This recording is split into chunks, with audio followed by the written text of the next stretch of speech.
everybody. Welcome into the Insert View podcast. This is a live reaction to portions of the first round. It's April 28th, 2022. I'm Nicholas Sill, joined alongside by Connor Kennedy. How are you doing this evening, Connor?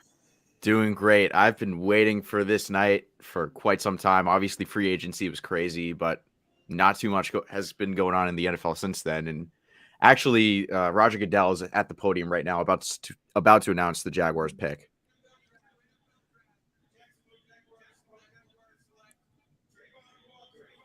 What? Yeah, I would have picked Hutchinson, but I was not too surprised about them picking Trayvon Walker. Trent Baalke, in his time in San Fran, he always valued those athletic freaks. So it kind of felt like Trayvon Walker was the pick.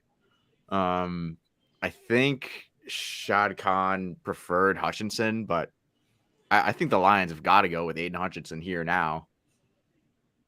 Oh yeah, essentially, Aiden Hutchinson. He went to Michigan. And it just falls right into the Lions' lap here to pick up. Trayvon Walker went to Georgia. He was one of the defensive ends because Georgia has a bevy of elite defensive talent. Jordan Davis is going to go early here in the draft, more than likely. And I'll say this, for a number one overall pick, I don't remember him standing out too much in college. I mean, he was one in a crowd of many. Because I got to see him play it a couple of times, but definitely an interesting number one pick there. But you're right, definitely a trip Balk. Always likes those high value picks, and I'll be interested to see just how much better this actually makes their defensive line. But it fits a need. They had to pick one of the defensive ends. It's just interesting to see how the top defensive end prospect has evolved over this offseason, because it seemed like all during the actual football season it was Kayvon Thibodeaux. Thibodeaux was going to be the number one pick. And then when we got to the offseason, and after Aiden Hutchinson had an amazing season at Michigan, it looked like that he was going to be the number one pick. And now Trayvon Walker comes in at the end to steal the number one pick. Yeah, and what was interesting to me about it was, like, I felt like Trayvon Walker wasn't even like the number one defensive prospect out of Georgia until like a month ago, because most of the time we were just talking about Jordan Davis and Devontae Wyatt, and even like Nakobe Dean somewhat, the linebacker. So definitely this is a pick that's more based on potential than production, for sure. Interested to see how he fits in with Josh Allen and that Jaguars defense. Yeah, absolutely. Definitely one thing I'm definitely going to be interested in is following other people's reactions to this. I'm sure there has to be some interesting reactions to this particular pick. So the Lions pick is in. I'm assuming it's going to be Aiden Hutchinson. At least that's what I would think. Yeah, like, I don't think that they're going to pick a quarterback at least this high. There's potential that they could pick like Matt Corral or Sam Howell or whoever's left on the board at 32. But I think Dan Campbell said that he wants a guy that can make an impact day one. Mm-hmm. And it's Aiden Hutchinson's the best player on the board. It definitely fits a need. Their defensive line was probably one of the worst parts of their team last season. So Aiden Hutchinson, of course, Michigan guy, slam dunk pick. All right, pick 2 is in. So we have Goodell welcome to the podium.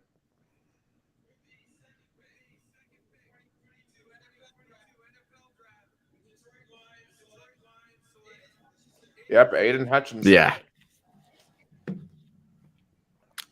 So as you're a bigger college football guy than I am, what did you personally think about Aiden Hutchinson's, rise to being one of the top prospects in the NFL draft? I mean, obviously last season he was an absolute monster on the line alongside David Ojabo. There were like a couple times where I felt like some of the tackles that he faced really held their own against him, for sure. But from what I can tell about Hutchinson, he's probably one of the more polished guys coming into this draft. I don't know how high his ceiling is, but I think for sure he'll at least be a double-digit sack kind of guy that you can depend on for your defensive line. I would agree with that. He blipped so much last season because he really wasn't that notable heading into last year. And he slowly gained that stature throughout the year. But really, when we got to the end of the season, Michigan had some of those big games when they had to play Michigan State, they had to play Penn State, and especially in their last game of the regular season when they beat Ohio State for the first time in 10 years. That was really the game where he burst onto the national scene. And that's when he got his Heisman nomination and everything else. And of course, he was amazing in the Big Ten title game. Now, the Orange Bowl did not go very well for him, and he was facing against the best offensive line he played the entire season in Georgia. And that has to be at least a little bit of a concern, right? Because those are more of the type of guys you're going to be facing in the NFL, are those elite big linemen that SEC teams get versus what a lot of the Big Ten teams. Because I'm not saying that the Big Ten teams don't have elite offensive linemen, because teams like Ohio State absolutely do. But I think compared to picking a quarterback here, this is a much more solid pick for the Lions. Yeah, because absolutely. I know what were you going to say? Picking Malik Willis, which I think would have been an absolute mistake here too. Yeah. And they had Jared Goff, so he could have waited a year, and he'll definitely be gone by the time that they pick at 32, unless they decide to trade up. But at the same time, this year, I think we've all said this, it's not really the year to gamble on a quarterback prospect, especially when you have a team like the Lions where you've got some good players. Amon-Ra St. Brown, Penei Sewell. Honestly, that offensive line is, in general, pretty good. You got Levi in the secondary, but they still only won 3 games. So you can't really put all your chips in on a quarterback prospect that's very rough and absolutely cannot start year one. Oh, absolutely. I mean, I don't think any of these QBs can start year one. I feel like if any of them could start eventually, to me, it's Kenny Pickett. He always seemed like the most NFL-ready QB out of any of these guys. But even then, that's in the absolute right situation. Yeah, news from Ian Rappaport here. So there was a big-time scare before the draft. Trayvon Walker was actually in a car accident in Athens, Georgia, before the draft, crashing into 2 parked cars. For me and Tom Placilero, I hope I'm saying that right. He emerged without injury somehow. No citations, but a scare for sure. So glad to hear he's all right. But at least now, he is the number 1 pick. Yeah. But it sounds like his day did not get off to the best of starts. Sounds like a good way to end the day, though. I mean, yeah, coming from a car accident to being the number 1 pick. Yeah. But going toward the Texans, who just submitted their pick, a lot of different takes about where they could go with this. They could go Sauce Gardner. They could go tackle. From what I've been hearing, it's probably going to be something that's going to be an absolute surprise, probably mess up a lot of draft boards. Absolutely. The Texans could go so many ways, and they have a ton of picks. Like Houston, opposite of where they were a couple of years ago when they had nothing. So this is a massive draft because the Texans need to hit on all of these to begin their rebuild. Absolutely. And we don't know how long Lovie Smith is going to be there, but if they can bring in some talent and try to at least evaluate how Davis Mills is as the starter in 2022, that they can really hit their rebuild running. Yeah, absolutely. And I think the question is, how long will Davis Mills get to develop? Because he definitely took off in the second half of last year, and by the end was a very competent QB. Almost defeated the Titans in Week 18 last year. That would have absolutely taken the 1 seed away from us. So he really is starting to look like he could be a potential starter. I don't know if he has the potential to be a star QB in the league, but he could be a solid starter. which only gets you so much time in the NFL. And third pick is in. Ooh, I love that pick. Damn. I Okay. love that pick. Derek Stingley is an incredible player from LSU. Great DB. He can play in press coverage. He can play off in the zone. He's a ball hawk. Be a big part of the 2019 LSU national title team as a freshman. That team that had Joe Burrow and Clyde Edwards-Helaire and Justin Jefferson. Because on the opposite side of the coin was the defense, and the defense for a large part of the season was not great, but they got better throughout the season, and that was a huge part in them eventually winning that national title because they had to make enough plays to beat Tua Tagovailoa's Alabama later in the season, having to beat Georgia in the SEC title game and winning those playoff games to win the national title. Yeah, obviously he had a great 2019-2020 campaign with that national championship team.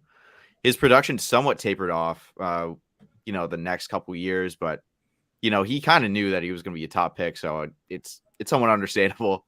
I haven't watched all of his tape, but watching some of his practice highlights, seeing him really hamper down Jamar Chase in a way that I haven't seen any NFL corner do. And of course, this was when they were at LSU, but I think Derek Stingley Jr., there's been a lot of talk about his work ethic, but I feel like that's all BS, honestly. Like, if you watch him on tape, you'll realize that he's an elite quarterback and that he can do really great things in the NFL. A great pick for the Houston Texans. For some people would feel it's somewhat controversial. I honestly thought that Sauce Gardner would be the first corner taken, but great pick by the Texans, like I said. How about the saying, defense wins championships? The first, according to Albert Brill, this is the first time since 1992 that 3 defensive players topped the draft. Yeah, part of that's because of the quarterback class, but these past couple years, they've seen the way that Patrick Mahomes, Josh Allen, Justin Herbert can really dominate teams. And of course, one, you really need like a good pass rush and a good secondary to really stifle those quarterbacks, and you need the elite quarterback. The Texans right now are evaluating how Davis Mills can be in this league. Right now, them like bringing in a corner that can really hamper down all these AFC quarterbacks, very savvy for sure. And who knows? Maybe in a couple of years, Houston can really start making some noise again, like they did in the mid to late 2010s. But now the Jets are on the clock. Personally, I don't think that they go corner here. I don't think Joe Douglas's system, he values defensive backs in that certain way, but I think that they could potentially go tackle. I've heard a lot that they like Ike Ekwonu. And who knows how they go here, but they got to make sure they bring in some guys that can help protect Zach Wilson and also some playmakers on offense so they can really evaluate more so what Zach Wilson can do in the NFL. Of course, he had a rough year last year, but he definitely showed some flashes, in that Titans game, the Jaguars game, even the Buccaneers game. Honestly, he had a couple big time throws for sure. He has an absolute cannon for an arm. But, with more playmakers, with better protection, they'll be able to tell if he's the guy or not. Yeah, here's the thing about the Jets. It's where quarterbacks tend to go to where their careers can die. Their best quarterback in the last 25 years is Chad Pennington, who couldn't stay healthy. So, Zach Wilson has potential, but I don't know if I'm completely sold on his long-term abilities. Let's see. Interesting. Anyway, so we are awaiting the 4th pick of this NFL draft. So far, the first 3 picks, Trayvon Walker to the Jaguars, Aiden Hutchinson to the Lions, and Derek Stingley Jr. to the Texans. Coming up next after the Jets, we have the Giants, the Panthers, and the Giants again. And of course, you're the Giants. They have one of your guys, the former assistant GM, who is now the GM of the Giants, and he's getting 2 out of the next 3 picks.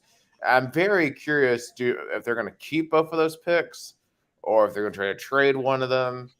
But there's a lot of holes in that team that they should probably just keep those picks and use them. Absolutely. And this is a really crucial year for their 4th-year quarterback, Daniel Jones. Of course, they didn't pick up his 5th-year option. I think today was the deadline for that. And bringing in a tackle for what was one of the worst offensive lines in football last year is going to be absolutely crucial in order to see if they can salvage his career.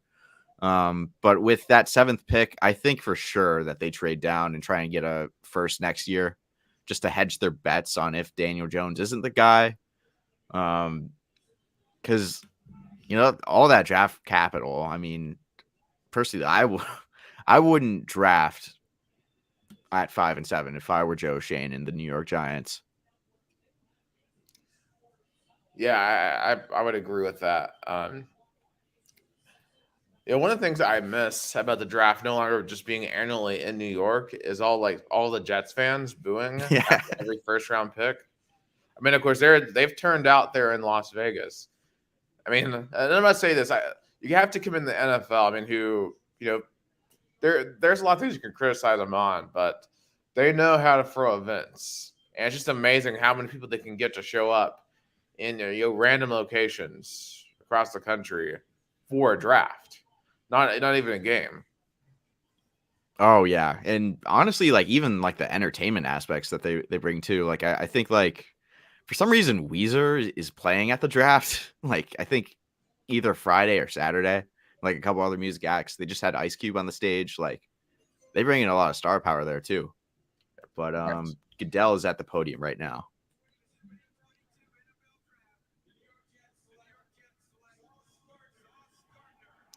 Jeez.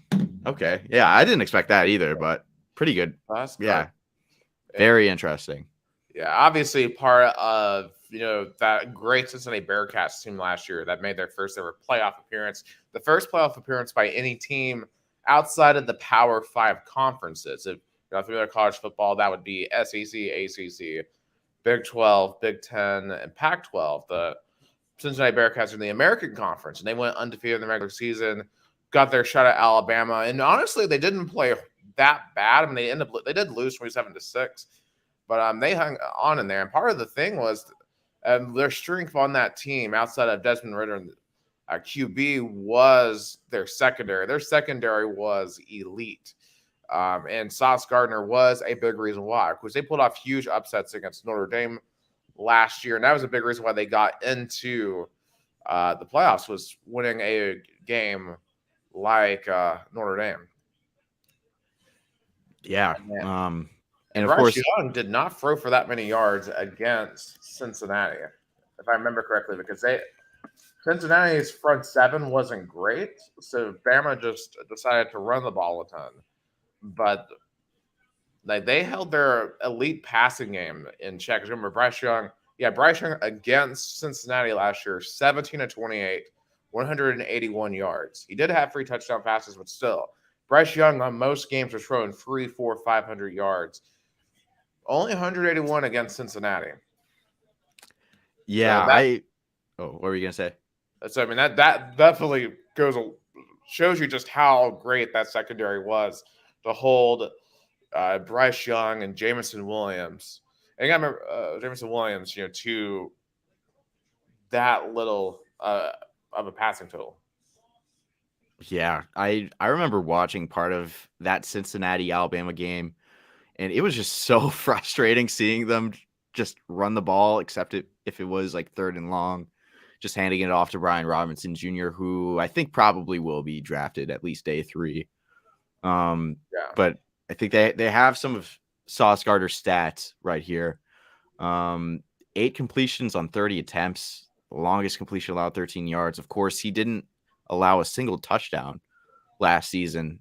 So the Jets obviously draft a very he's a great corner, could potentially be their best since Darrelle Revis, which isn't too hard to do, but certainly could be an elite defender in the NFL, and is especially important in a division like the AFC East when you have to face Josh Allen twice a year. Yes, yes. And if Mac Jones just develops, into a star QB2, you have to deal with him. The Dolphins, they're kind of in limbo, but it seems like they're still going to go with Tua at least for this year. But those are all very capable teams. And if you got Tyreek Hill now in the division, you're going to have to guard twice a year. Definitely going to be a learning on the job for Gardner, but if he develops, that's definitely going to help their defense in that division. And then against the rest of the AFC in general. Absolutely. And moving on to the next New York team, we got the Giants on the clock right now. They're taking their sweet time. The pick is in. They could go a variety of options. So what do you think they're gonna go with at pick number 5, Nick? I think they're going offensive line. I mean, Evan Neal is still on the board here. And a lot of people thought he would potentially go number 3 at the Texans. And if they're going to give Daniel Jones one last shot, then you got to try to bolster the offensive line any way you can. I could see them going Evan Neal here. Yeah, so the Giants pick is in. I guess this is the second time a defensive player was selected with each of the first four picks in draft history since 1991. Because the first 3 was 1992, so I guess the early 90s was all about defense, apparently. Yeah, because that was a much different era of the NFL where quarterback was much more of a premium, but you could win without necessarily an elite QB back in the early 90s if you just had an elite defense. Yeah, and especially if you could just run the ball most of the time, and if you had an elite D tackle or a nose tackle, I feel like you could have probably won pretty well. And another elite nose tackle that we've mentioned earlier, Jordan Davis. Where does he go? I honestly think that he could potentially go as high as 9 to these Seattle Seahawks. They do a lot of unorthodox picks. Their defensive line was kind of shoddy over the past couple of seasons. And who knows how Jordan Davis's pass rushing repertoire is going to grow in the NFL, but he's at least a day 1 starter, a 2-down guy that can definitely stuff the run for sure. Yeah, I mean, just seeing this guy in person, Jordan Davis is a monster. I mean, just his impact in the interior defensive line is something to admire. Definitely one of them. And in going to plenty of SEC games, I've seen a lot of extremely talented defensive players. Jordan Davis definitely stood out amongst those guys, which says a lot. So the Giants, their number 5 pick here is in. We got someone. I don't know. Who is this guy? I think he's a fan that.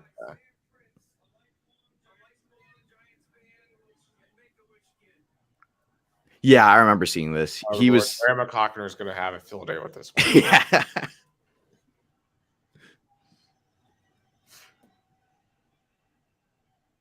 Oh man, he's eating it up. Yeah, hey, that's. I would too. I would. Yeah. Be nuts.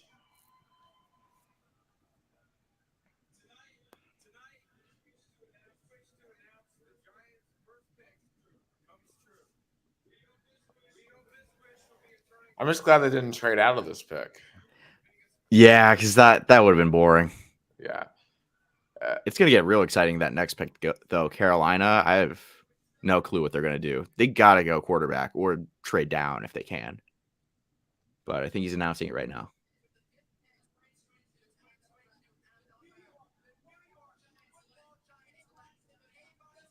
Ooh. Oh, okay.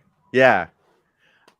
The former, unanimous number 1 pick falls to 5 and goes to New York. Which, honestly, if I'm Kayvon Thibodeau, I wouldn't mind it. I would rather live in New York than Jacksonville. Yeah.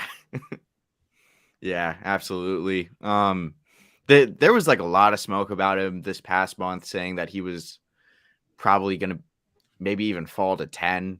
Of course, I remember last year I was doing a mock draft and he was at least a top 5 pick for sure. So thankfully for him, he stays there, able to join a rebuilding New York Giants culture with Brian Dable and Joe Shane. Being able to pair him up on the defensive line alongside Azeez Ojulari, who had a pretty good rookie season last year, I think with like about 8.5 sacks. There's been a lot of comparisons to, I think, a guy that was picked by Houston with the first overall pick in 2014, Jadeveon Clowney, both with his style of play, as well as like some people have questioned his commitment to football, which I feel is BS.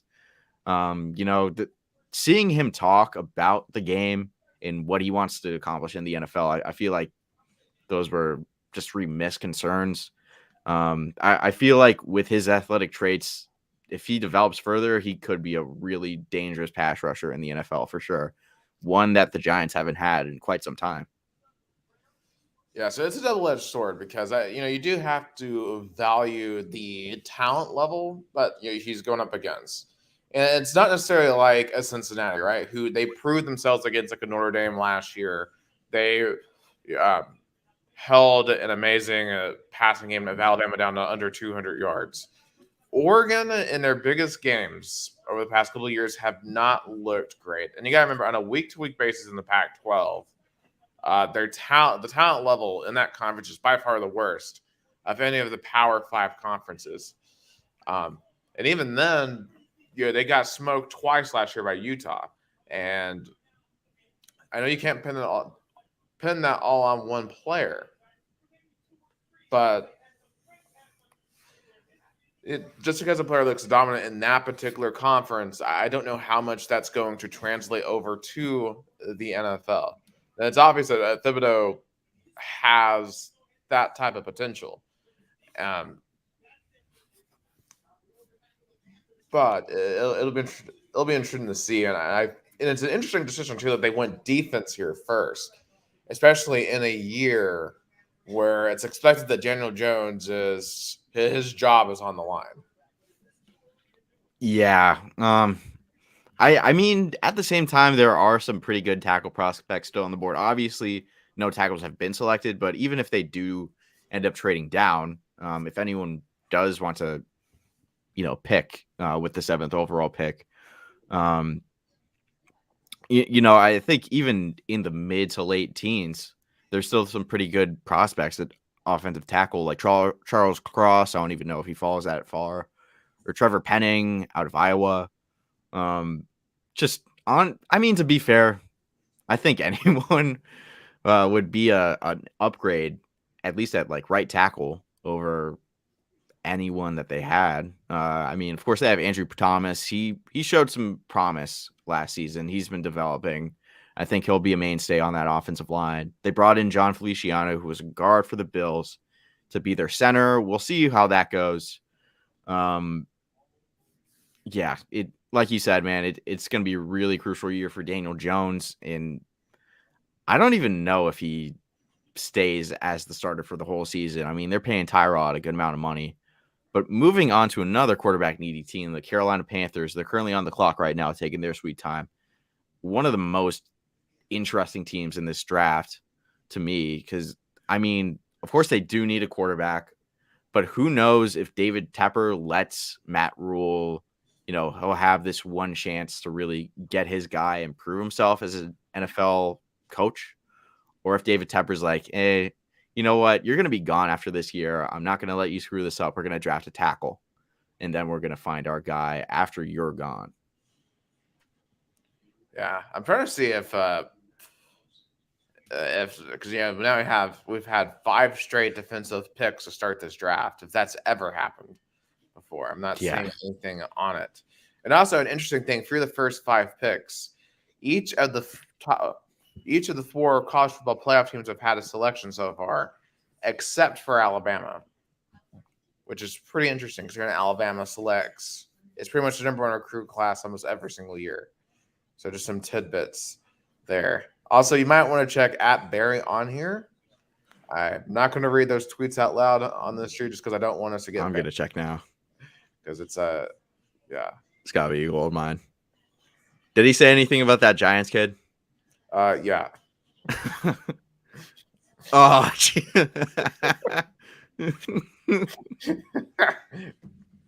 yeah, that kid was hamming it up. When Thibodeau came out on the stage, he was so hyped out. I love seeing it. But oh man. Yeah. Barry on here, obviously a great Twitter follow. Not for the faint of heart, but geez, he's gonna have some takes. Oh, for sure. Gonna be well. Actually, I don't know if Elon Musk running Twitter down, he will not get banned now. So yeah, if he posts any pictures of Elon Musk from like 2005, he's probably gone. oh yeah, for sure. That's the only thing that's gonna get you banned in the modern era of Twitter. Yeah.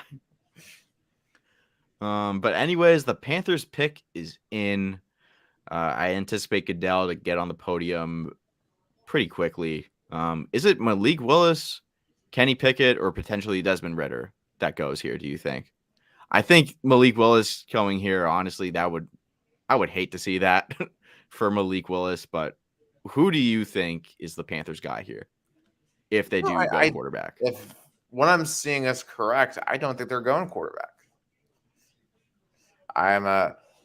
Oh yeah, they got this statistic. I read that wrong, but yeah, wow. They might go because a guy that's in the state of North Carolina that has definitely shopped the draft boards over the past couple of weeks is what's this Ike Ekwonu. Yeah, Ekwonu. That's a certain someone is reporting that's what the pick is going to be here. Albert Breer. Yeah, it's almost like God,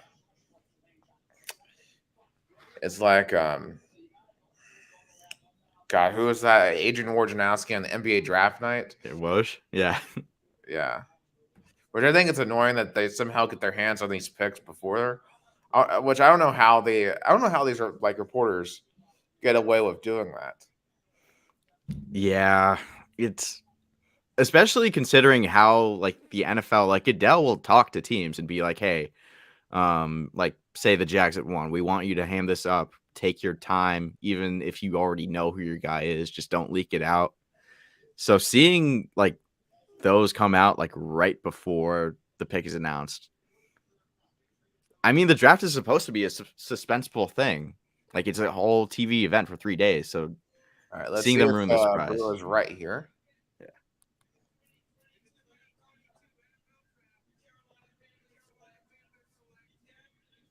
Yep.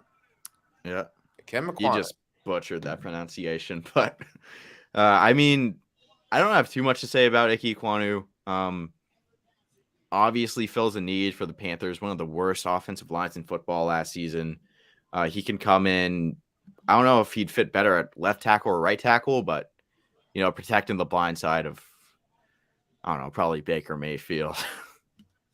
Yeah. Which I'm curious when they are going to make that move. There's no way they're running in an extra Sam Darnold, right? There's just no way. Yeah. I mean, that was a failure. And Joe Brady, but Matt Rule has to at least show some improvement this year to keep his job. Yeah. And, Joe Brady, he was kind of the scapegoat that Matt Rule did kind of to try and keep his job. I mean, I feel like Joe Brady was probably in over his head coming in from LSU over to the Panthers. But, for the first 3 weeks, he made Sam Darnold look serviceable. I mean, a lot of that has to do with Christian McCaffrey being on the field, but I don't know how fair it was. But the Giants are on the board again. I don't think that they trade their pick right now, but it's very possible. They got to draft an offensive lineman here. Yeah, they have to. I mean, they literally can go for either. They still got Evan Neal's there. You still got Charles Cross. That's right here. Like, you have the lion's share of picks here at offensive lineman. And if you get an offensive lineman here, you've gotten someone for your D line and you've gotten someone for your offensive line. So you're really are building up your trenches, which is a really solid, smart draft. Yeah, and a great one to build off for the Giants. I mean, they can focus on skill position players, later on in the draft if they want to. But building in the trenches, that was one of the tenets of that Sean McDermott, Brandon Beane regime in Buffalo. So seeing Joe Schoen bring that over to the New York Giants and trying to build around that way, great, great picks. But I'm gonna go to the bathroom real quick while the Giants, decide who their guy is. I'll be right back. Yeah, so that's the point I want to make here on the Giants. And as the pick is now in here at number 7. So if we're all assuming that this is the last season for Daniel Jones, this is really the only way to approach these 5 and 7 picks is to build the trenches, because you need to have that future base for whoever you bring in next year. Because let's be honest here, I'm assuming the Giants aren't going to be great this year.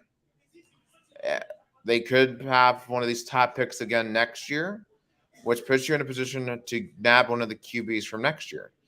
And you want to make sure you have the pieces around them starting next year to really be able to compete at that championship level. And that really is, I think, the future here for the New York Giants. So right now, I'm watching the ESPN feed. So Mel Kiper is best available. You have Kyle Hamilton, Evan Neal, Garrett Wilson, Drake London, and Jermaine Johnson II are his top 5 prospects available. Also, shout out to God's Eternal Watcher for watching us. Thank you for all the comments. As we wait here on pick number 7 to come out after the Giants pick, we have the Falcons, Seahawks, Jets, the Commanders, Vikings are the next 5 picks after the New York Giants.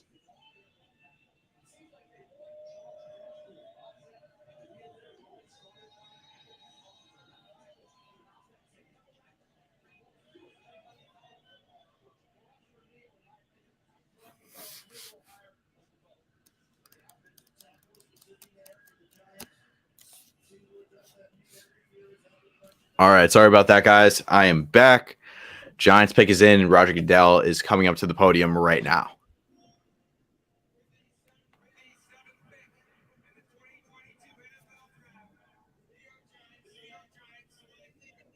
Yep, Evan Neal. All right. Probably the best tackle that was on the board after Ike Ekwonu was drafted. Evan Neal, there was some smoke about medical concerns. I don't know how true that was. But obviously, of course, an Alabama tackle, absolute athletic freak. His intangibles are off the charts. You've probably seen him play before, Nick Hill. What do you think about Evan Neal and his fit for the New York Giants? I mean, he's just another big-time Alabama offensive lineman, just extremely solid. He was definitely the best one that Alabama had last year. And definitely, he is definitely a indication of how Alabama's offense has evolved, because Alabama for years and years was a run-first offense. But he's one of these protectors that really excels in pass protection. Because we've seen them play for multiple different QBs. You obviously protecting Bryce Young last year, protecting Mac Jones before that. And it's not like he's bad at run blocking. He's decent at run blocking. But running was not Alabama's strong suit last year. Their passing attack was their strong suit, and Evan Neal was a big reason of why Bryce Young was able to have just such a monster season from behind the pocket. Absolutely. And moving on to another offensive line needy team, the Atlanta Falcons. I've heard some smoke about them trying to draft a quarterback either here or in round 2. I really don't think that's a smart move, especially after signing Marcus Mariota. And like I said, they are an offensive line needy team. This could also be where the first wide receiver comes off the board. They have probably one of the worst receiver rooms in the league, especially after that Calvin Ridley suspension. And I think one of the receivers also left to go to their division rival Buccaneers as well. They could certainly go a wide variety of ways with this number 8 overall pick. Part of me feels like too they could, because honestly, it could be a surprise place where QB goes potentially, because the Falcons. Unless you really, really believe in Marcus Mariota as a long-term solution, which I don't think a lot of people do, I do feel like that they, and they feel like that one of these QB prospects could develop long-term into something for them, and they could go here for the Falcons. Yeah, I could definitely see a scenario where, obviously Marcus Mariota will probably be the day one starter for the Falcons this upcoming season, but they could see Malik Willis, his measurables, his potential, and draft him here. But part of me is a little weary on that, especially considering Marcus Mariota has had some injury concerns throughout his career. So if he goes down at some point in the season, I mean, at the same time, it's not like Atlanta's like going to compete this upcoming season or even the year after that, really. But I just couldn't imagine throwing Malik Willis in like week 5 and throwing him to the Wolves with the way that offensive line is, with his weapons. They could potentially do something like Josh Allen's first season, where offensive line wasn't great. Same with the weapons. So they kind of just run with him a lot, and then, occasionally throw a deep ball or two. But man, this is going to be interesting seeing how the Atlanta Falcons approach this. It's interesting because I'm seeing some people complain about how this is a terrible draft for fantasy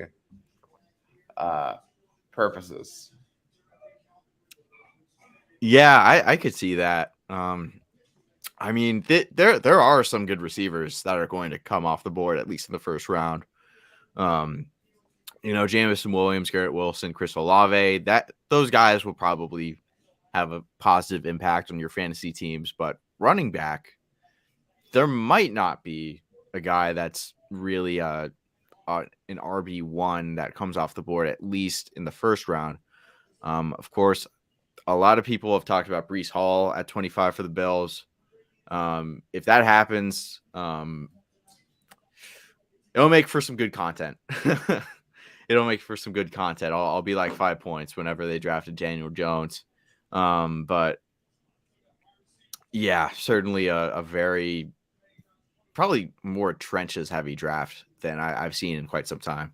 Yeah, speaking of 5 points, he, at least on Twitter, he seems very happy with the 5 and 7 picks here. Yeah, the Falcons pick is being announced. Drake London. Okay. Drake London was the only bright spot for USC last year on a horrible team. Yeah, I mean, I haven't watched too much of Drake London, but from the scouting reports I've read and whatnot, he's a great contested catches guy for sure. But is he more of a slot guy or an outside guy? What would you say? I believe he's more of a slot guy, but can play either. And for that Falcons team, he's gonna have to. Yeah. Of course, you're being on the same field with Kyle Pitts will open up a lot of lanes for him. It seems like his main comparison here is Vincent Jackson. Yeah, so he is more on the outside, but he's versatile. A big guy. Yeah, it's especially considering he's a real big body receiver, like you said. So definitely not necessarily in the mold of a lot of the elite guys in the NFL, at least when you're talking about Devontae Adams, Tyreek Hill, Stephon Diggs, Jamar Chase. But I think he definitely has the potential. Of course, they figured that he was the best wide receiver on the board. But now another team in crisis, somewhat, definitely rebuilding, and their franchise quarterback was also traded.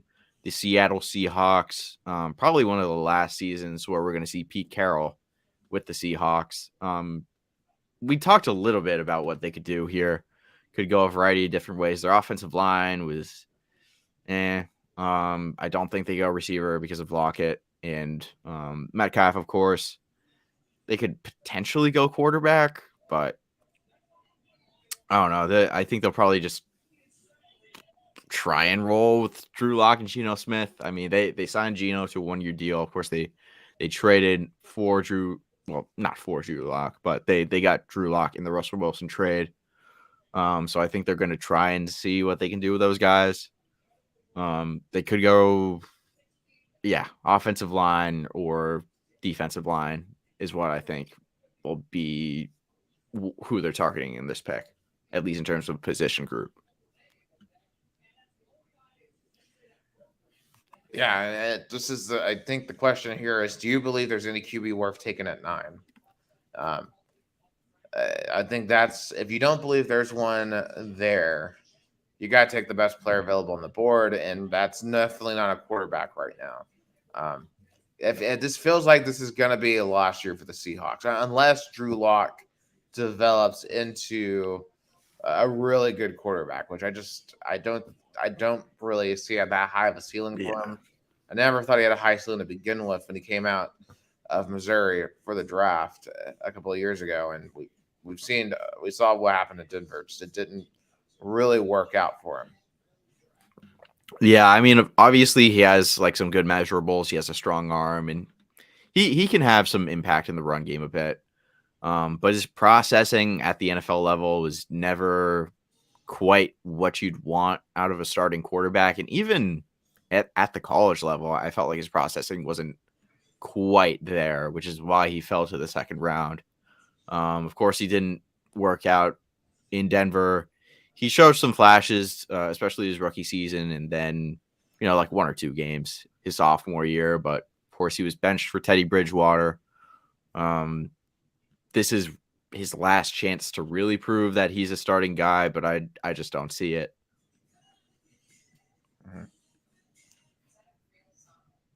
Yeah, so we're waiting here on pick number 9 for the Seattle Seahawks. And just to kind of recap here, so the first 5 picks of the draft were all defensive players. And then the last 3 have now been offensive players. And Drake London was the first offensive skill player to go at number 8. Still waiting on our first quarterback to go.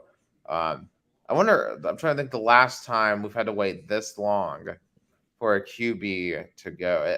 There was one draft where I felt like it was like until pick 20 when someone went. I think there had to be like the EJ Manuel draft, right? Yeah, 2013 when the Bills traded down from 8 to 16.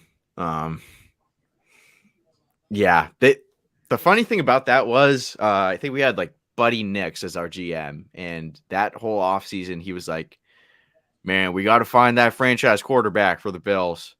And as his parting gift, he drafted EJ Manuel, which was quite some parting gift. It was kind of like that scene in Billy Madison where Adam Sandler goes to like the principal's house and leaves a bag of shit that's set on fire in front of his door.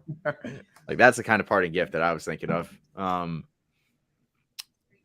We got Josh Allen now, so it doesn't matter too much, but definitely it all worked out in the end. Yeah. That whole QB draft, like you could argue that the best ones were like Geno Smith and Mike Glennon. Oh my God. Yeah. Absolutely disgusting. I honestly don't think that the quarterbacks in this class are as bad as the ones in 2013, but certainly probably the worst one we've seen in quite some time.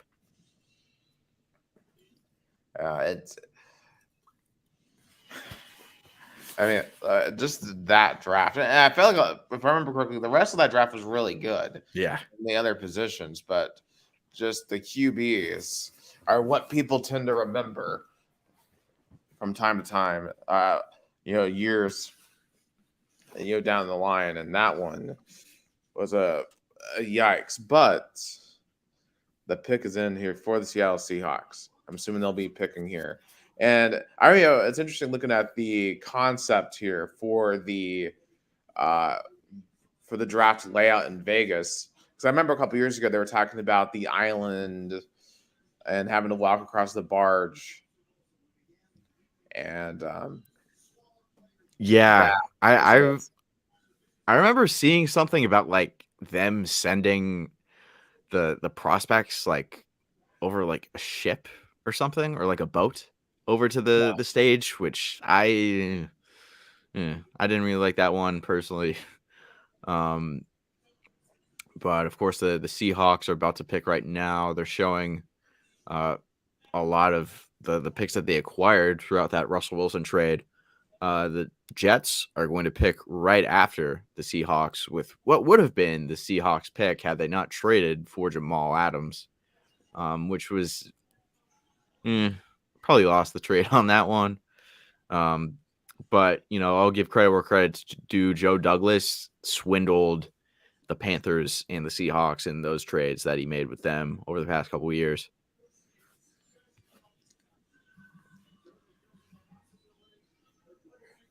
Yeah, so I'm very intrigued here because I feel like whatever happens here is going to set the tone for the rest of the draft.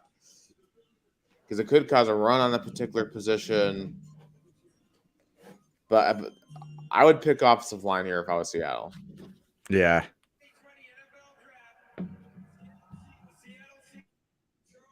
Yep, Charles Cross. Obviously, one of the better offensive line prospects coming out of this draft. What do you personally think of him?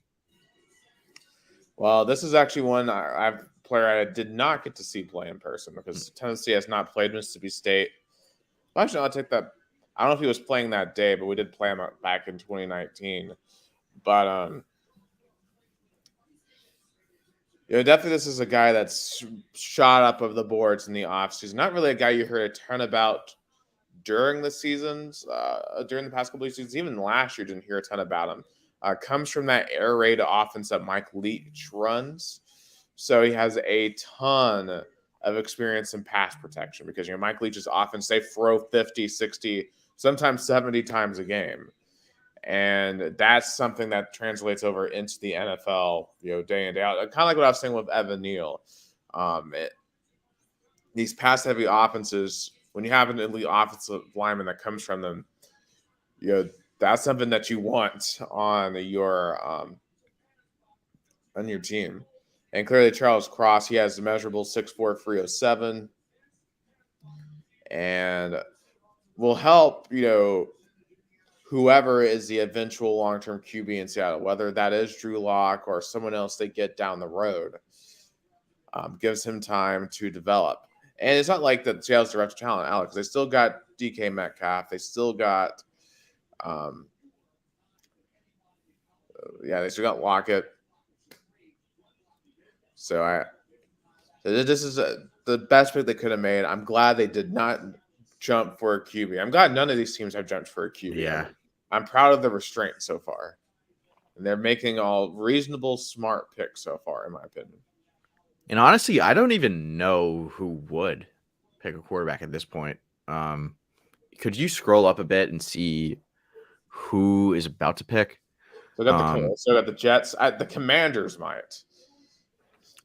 Yeah, I could see that, but also I feel like the only quarterback that I've heard them linked to is Matt Corral, and obviously they're not going to draft him with the 11th overall pick. So I've been hearing a lot about them potentially picking wide receiver. Obviously, Terry McLaurin's last season on his current contract. I feel like they'll probably sort that out. I hope they don't. Yeah, because Washington tends to be one of those organizations that doesn't make the smartest decisions.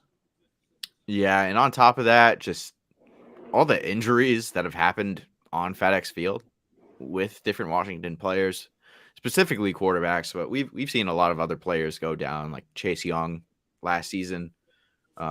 So, I mean, I don't know if they'll ever fix that, but Seahawks trade. Okay, so never mind. They're just talking about the Jamal Adams trade. But the Jets pick is in. They did draft Sauce Gardner with the 4th overall pick. Who is the best player on the board for them? Do they go offensive line? Because I feel like the top 3 tackles were already taken. Oh, they could go receiver. They were trying to make some play. I wonder if they go with Kyle Hamilton here at safety because that's a position they really haven't been able to fill since Jamal Adams left, and Kyle Hamilton is one of the top prospects. Honestly, kind of thought Hamilton had a shot maybe to be gone at this point because he is, in my opinion, probably one of the top 5 prospects in the entire board here. So that's a decision, especially. You already got a cornerback in Sauce Gardner. I would consider going all in and building your secondary with Kyle Hamilton, considering that you are having to play Josh Allen twice a year. That you're going to have to play Mac Jones twice a year. That you're playing Tyreek Hill twice a year. I think that just really going all in and fixing up that secondary should be a priority for the Jets. And honestly, if I'm the Jets, I'm making that decision to go Kyle Hamilton here. I don't know if they will do that, but that I feel like would be their best decision. I mean, I don't disagree with that. Of course, Kyle Hamilton, he's a freak athlete out of Notre Dame. He was one of the main reasons why they were even in the conversation to go to the playoffs last year. Of course, they ended up as the 5th seed. And also off the field, great leader. One of the guys that really was a voice for Notre Dame after Brian Kelly's sudden exit. A great leader on that defense, but he's announcing a pick right now. Ooh, Garrett Wilson. So the Jets have selected Garrett Wilson, wide receiver out of Ohio State. That's the 2nd receiver to go off the board. And I'll say this, all of Ohio State's receivers last year were absolute monsters. I remember watching them play some last year. And C.J. Stroud, their quarterback, he definitely struggled at times, but it felt like his receivers were bailing him out time and time and time again last year. I mean, that Michigan game, the only reason why Ohio State was even in that game in the late in the second half was because their receivers were just were bailing him out time and time again.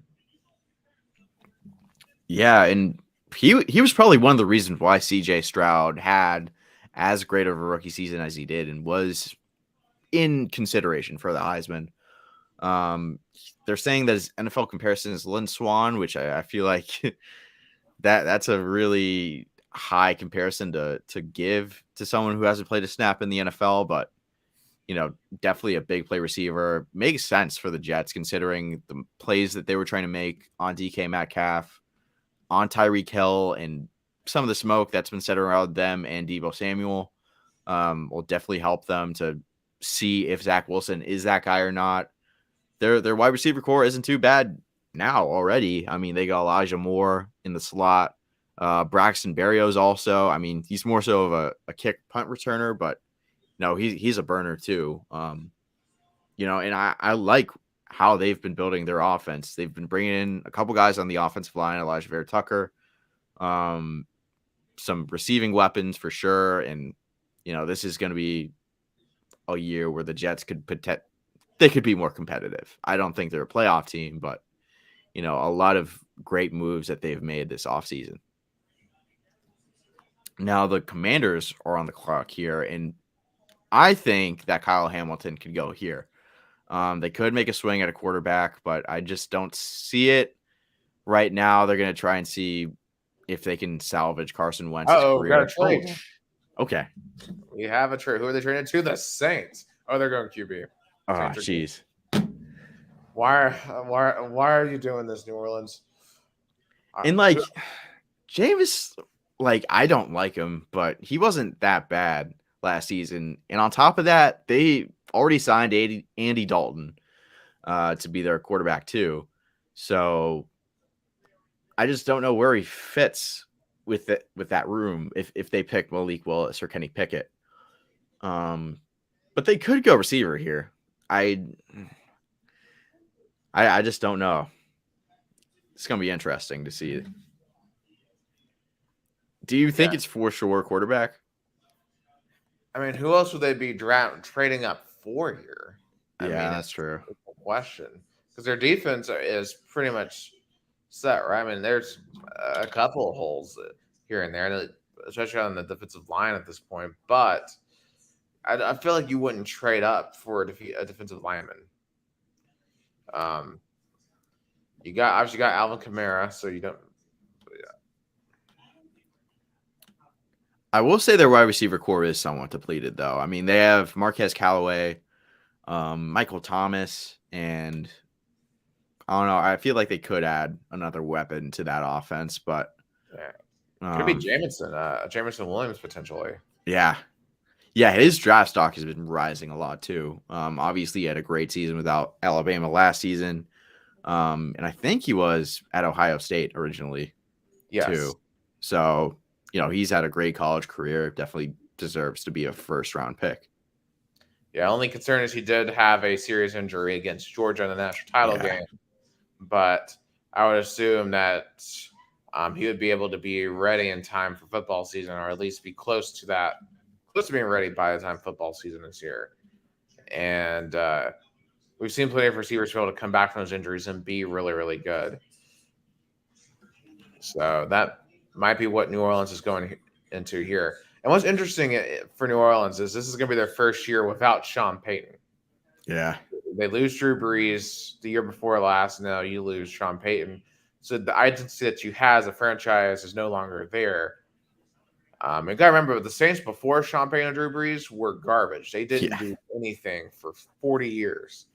The key is, how do you avoid that fate again if you are the Saints?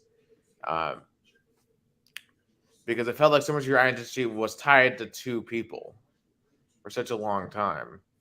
And now you're kind of having to rebrand yourself. And sometimes franchises, it takes them decades to get back to that same competitive point where you're a title contender year in and year out.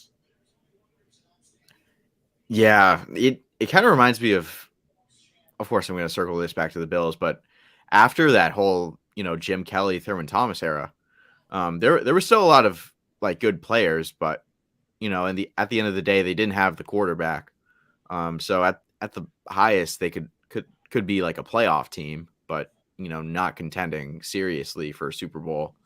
I mean, they still got Dennis Allen, so they have some continuity within the organization, but at the same time, they don't have the quarterback. Their bridge option was fine, but with the way that this class is going, next year is probably better. Draft Bryce Young, CJ Stroud, whoever is the consensus pick. But it's looking like the pick will probably be in pretty soon. They got less than 2 minutes on the clock. Okay, never mind. The pick is in. It feels like this is going to be the year of the tank. Your name tree is going to have a lot of tank bowls this year. Yeah. Honestly, like if Tom Brady didn't come back, I was so ready for the NFC South to be tank division. And it still could be somewhat, but man. I don't know if the Bucs are going to be. I don't know. We'll have to see just how good Brady still is, because it definitely seems like he's not 100% in. Yeah. Two announced his retirement, and then he just couldn't handle the boredom, so he came back. Yeah, I feel like that thing linking him to Miami might have been true. I have no clue if Sean Payton was as involved as some say he was or not, or if this was all just some smoke from Mike Florio. Yeah, interesting touch by the Saints draft room, all dressed out for the New Orleans Pelicans, who are really giving the Phoenix Suns a great series. They're down 3-2 right now. Oh, yeah. Interesting statistic here for college football fans. 6 out of the top 10 picks were 5-star recruits, which this has been a point of contention for a while in terms of how college football recruiting evaluates upcoming players. But it seems like a lot of the evaluations a couple of years ago were correct for a lot of these players. Very interesting. Just one little tidbit about the NBA, by the way. Go Raptors. They're in a dogfight against the Sixers right now. I'm going to check their score right now, but I saw they were they're down by 20 here a little while ago. oh, The Sixers Jesus won. Christ. Well, damn, season's I over. thought they were going to come back from Frio, honestly. Doing Doc Rivers is yikes when it comes Yeah, when I it mean, big leads in series. if there's any coach to blow a 3-0 lead the first time in NBA history, it would have been Doc Rivers. Like, I think there was like a press conference that he was doing yesterday where he was talking about how he was blaming his Magic team for the blown lead. But Goodell's on the podium right now about to announce the Saints pick. Oh, he's about to announce the Thursday night games also, or at least the first one with Amazon.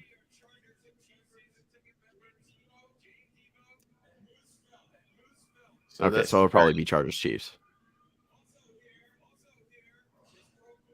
Because that's going to be Al Michaels will be calling the games on Amazon Prime. Yeah, and I feel like Pat McAfee might be joining. That would be interesting to watch. Though. That would be an electric duo. Yeah. I was thinking about like all the different new TV combinations we have. Of course, Joe Buck and Troy Aikman will be together, but now they're going to be on Monday Night Football instead of Fox, which is going to be really weird to hear them with the Monday Night Football music and not the Fox music. Yeah, and I mean, I don't even know how much I'd watch of it, considering like how successful the Manning cast was last season. I'd love it if they just did every single Monday night game, honestly. But yeah, it's gonna be weird to see them at ABC instead of Fox. Yeah, but of course they kind of have to like figure out something because ESPN is going to get to host some Super Bowls in this decade. I believe 2026 is the first one they get to host. Which, of course, that was always the thing that never made any sense to me is why did you pay $2 billion for one game a week, one playoff game a year, and no Super Bowls ever? Yeah, and like I think like some of the playoff games they get honestly aren't that good. I mean, like what they get this past season. Like Cardinals, Rams. I mean, Rams won the Super Bowl, but Cardinals did not look good. Yeah. I mean, Ravens Titans last year, even though it was a loss for my Titans. So that was probably the best playoff game they've had in the past 5-6 years. Yeah, I'd say that or Bills Texans. Yeah, Bills Texans was a roller coaster. Yeah. All right, see what this election is here.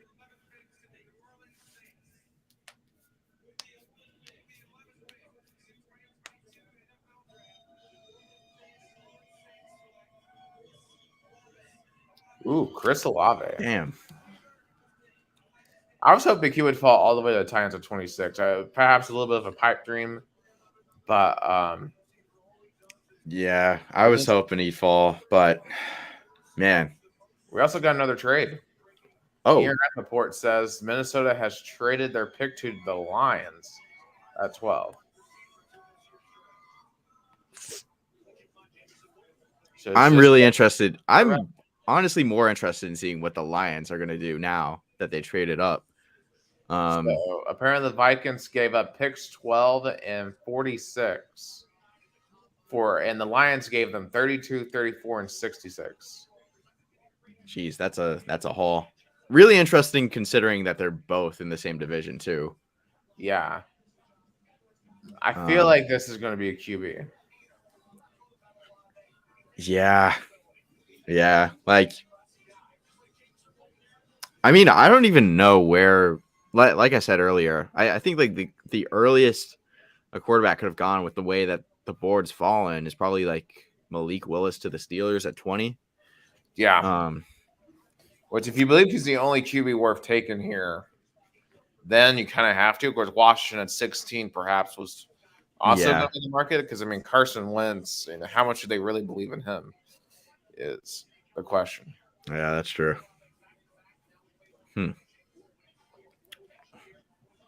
But not to gloss over the Saints pick. What do you personally think about Chris Olave over to the New Orleans Saints? Chris Olave, I mean, that was the guy I was wondering at 26 if he fell that low. He's just a very explosive receiver. Just made some insane catches throughout the season last year, and I think he would have. I think he would have fit in perfectly on the Titans roster if we had gotten him. And I think that's going to bolster that Saints wide receiver room immensely. They needed that guy. And assuming that Jameis Winston is the guy this year for the Saints, that'll give him another big time weapon on that offense. Absolutely. And looking at that Lions draft room, looking like the GM is pretty pumped right now. Not as electric as last year when they picked Penei Sewell, but so if what I'm seeing is true, this may not be the pick we're expecting here at 12. you gotta wait. Yeah, but I don't want to spoil everything with Twitter. They're showing Kenny Pickett. I don't know if, I mean, they probably don't know if that's going to happen or not. Malik Willis's draft room right now too. It could be where quarterback goes, but it could also be where Kyle Hamilton goes. They've had quite a need at safety in Detroit as well. He'd slot right in, play pretty well. Yeah. The Eagles have traded up to pick 13. And they were going to go at pick 15. So why are they trading up to? I hate when teams do this when they trade up like 2 spots. The Bears did this back in 2017. Yeah, with Mitch Trubisky. That was the stupidest trade. Yeah, because you would have gotten him at free. The 49ers weren't going to take Mitch Trubisky there. And on top of that, like the 49ers took Solomon Thomas. Yeah, their pick wasn't even that good either. Yeah, so I mean, it'll be very interesting. But of course, something else that could be happening here too is a run on wide receivers. That's what I was thinking. Yeah. Because we've now seen all these teams. Because the last 3 out of the last 4 picks are receivers. So they've had Drake London, Garrett Wilson, and Chris Olave. I still got Jameson Williams on the board. I feel like Treylon Burks is probably going to be gone by the mid-20s too. Yeah, Treylon Burks is. I mean, talk about a guy that really elevated his team. Arkansas before 2020 had won 3 SEC games the previous 4 seasons. They were horrible, just horrible. But he really helped elevate that offense with KJ Jefferson. And Arkansas won, 9 games last year. They were very competitive in games with teams like Alabama. That is a guy that you want on your team, Treylon Burks. He will make your team better. And now Goodell is at the podium about to announce the Lions pick.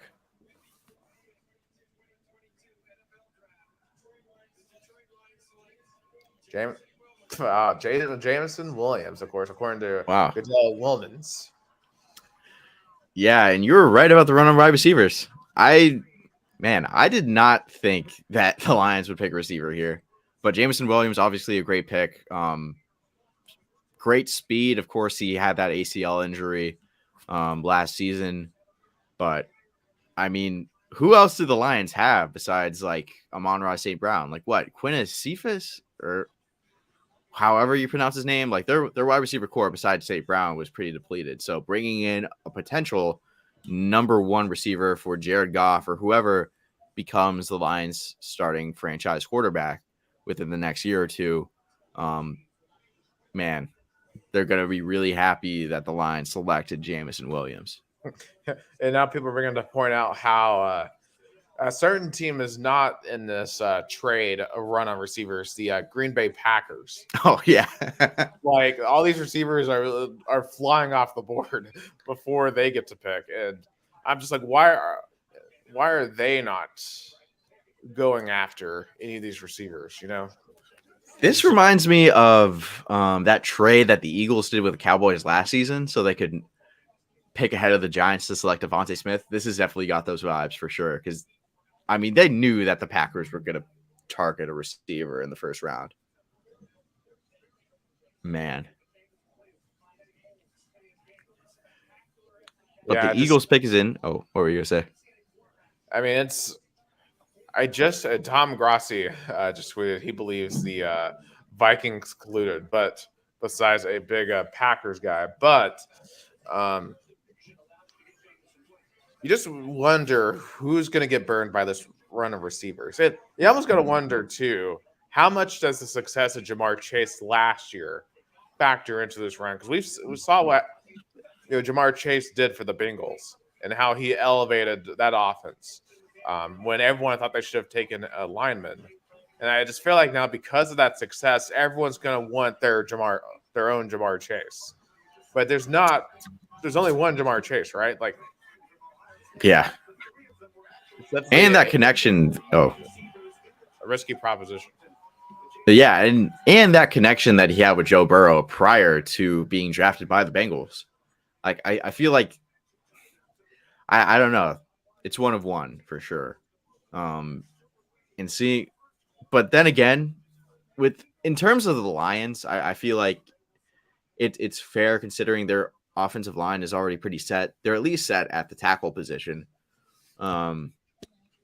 But another team that's probably going to draft a receiver right now is the Philadelphia Eagles. Of course, they drafted Devontae Smith last season with their first round pick.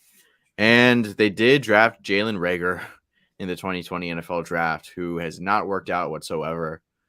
And they're probably going to just try and make up for that pick right now with Treylon Burks or whoever they decide is the best receiver.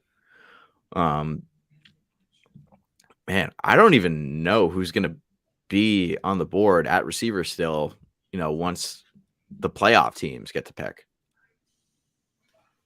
Right. And again, out of all the playoff teams, obviously the Packers need some receivers. Yeah. Not sure who else really needs any. Obviously the Chiefs potentially could use another one after losing Tyreek Hill. The Titans, I know we just got Robert Woods to go alongside AJ Brown, assuming we are able to keep him. That would be a disastrous outcome if we didn't. So I think we have lost the draft board here. There. Let me get that reset back up. But yeah,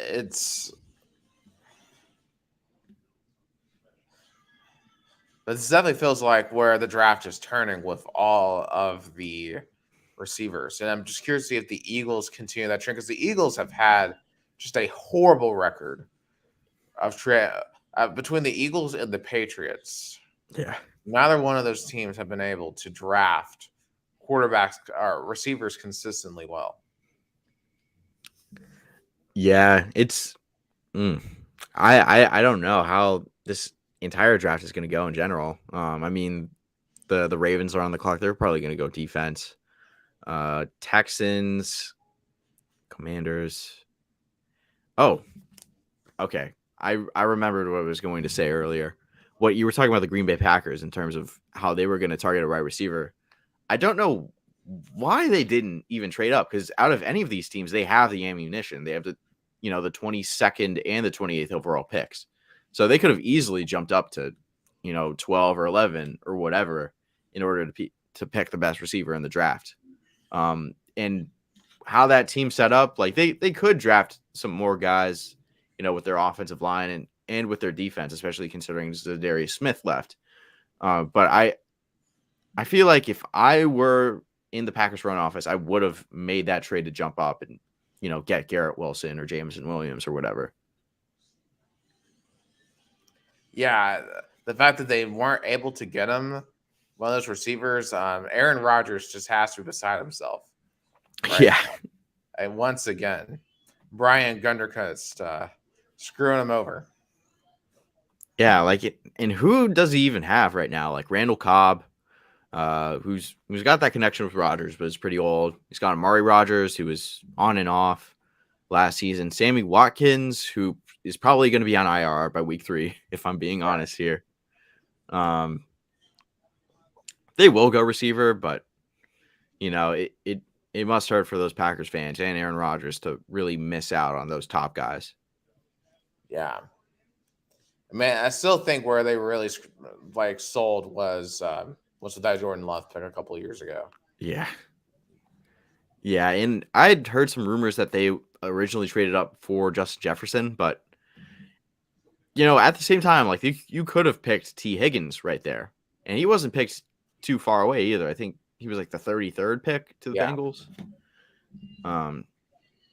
So a lot of head scratchers by the Packers. They're obviously learning that they have to value receiver more, especially with how the league is now. But not too aggressive. But the Eagles and Texans traded up 2 picks. Obviously, we knew that already, but here's the conditions. The Eagles got the 13th overall pick, while the Texans got the 15th overall pick. Their 2022 4th, and then I think a couple day 3 picks. It's got to be a receiver, but I feel like they could have just stayed at 15 and picked the best one on the board. Is what it is, though. Interesting. The NFL draft website saying both the Eagles and the Ravens have their picks in. I don't know how that works, but the meathead Eagles fans are on TV right now. Yeah. Outside of Jets fans, those are definitely some of the most aggressive fans. Yeah, those guys are psychos. Yeah. I respect it, though, because I come from probably the most aggressive college football fan base. Yeah. In Tennessee. So, of course, obviously with the Eagles, it feels like they're kind of in limbo. Because, Jalen Hurts, is decent, but not great. It just doesn't feel like what they have right now. They can be championship contenders, but they're good enough to get to that wild card. Yeah, like you said, man, they were good enough to get to the playoffs this past season, and I think that's why Jalen Hurts is being given an extra season to really prove himself. But I kept harping on this earlier, but I'm not going to talk about that right now. Roger Goodell is at the podium.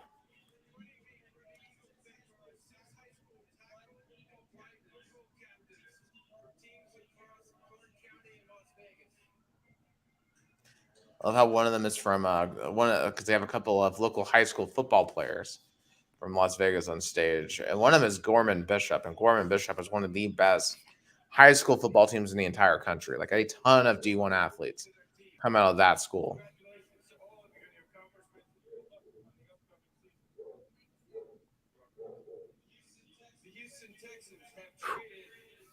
All right, the picks being announced.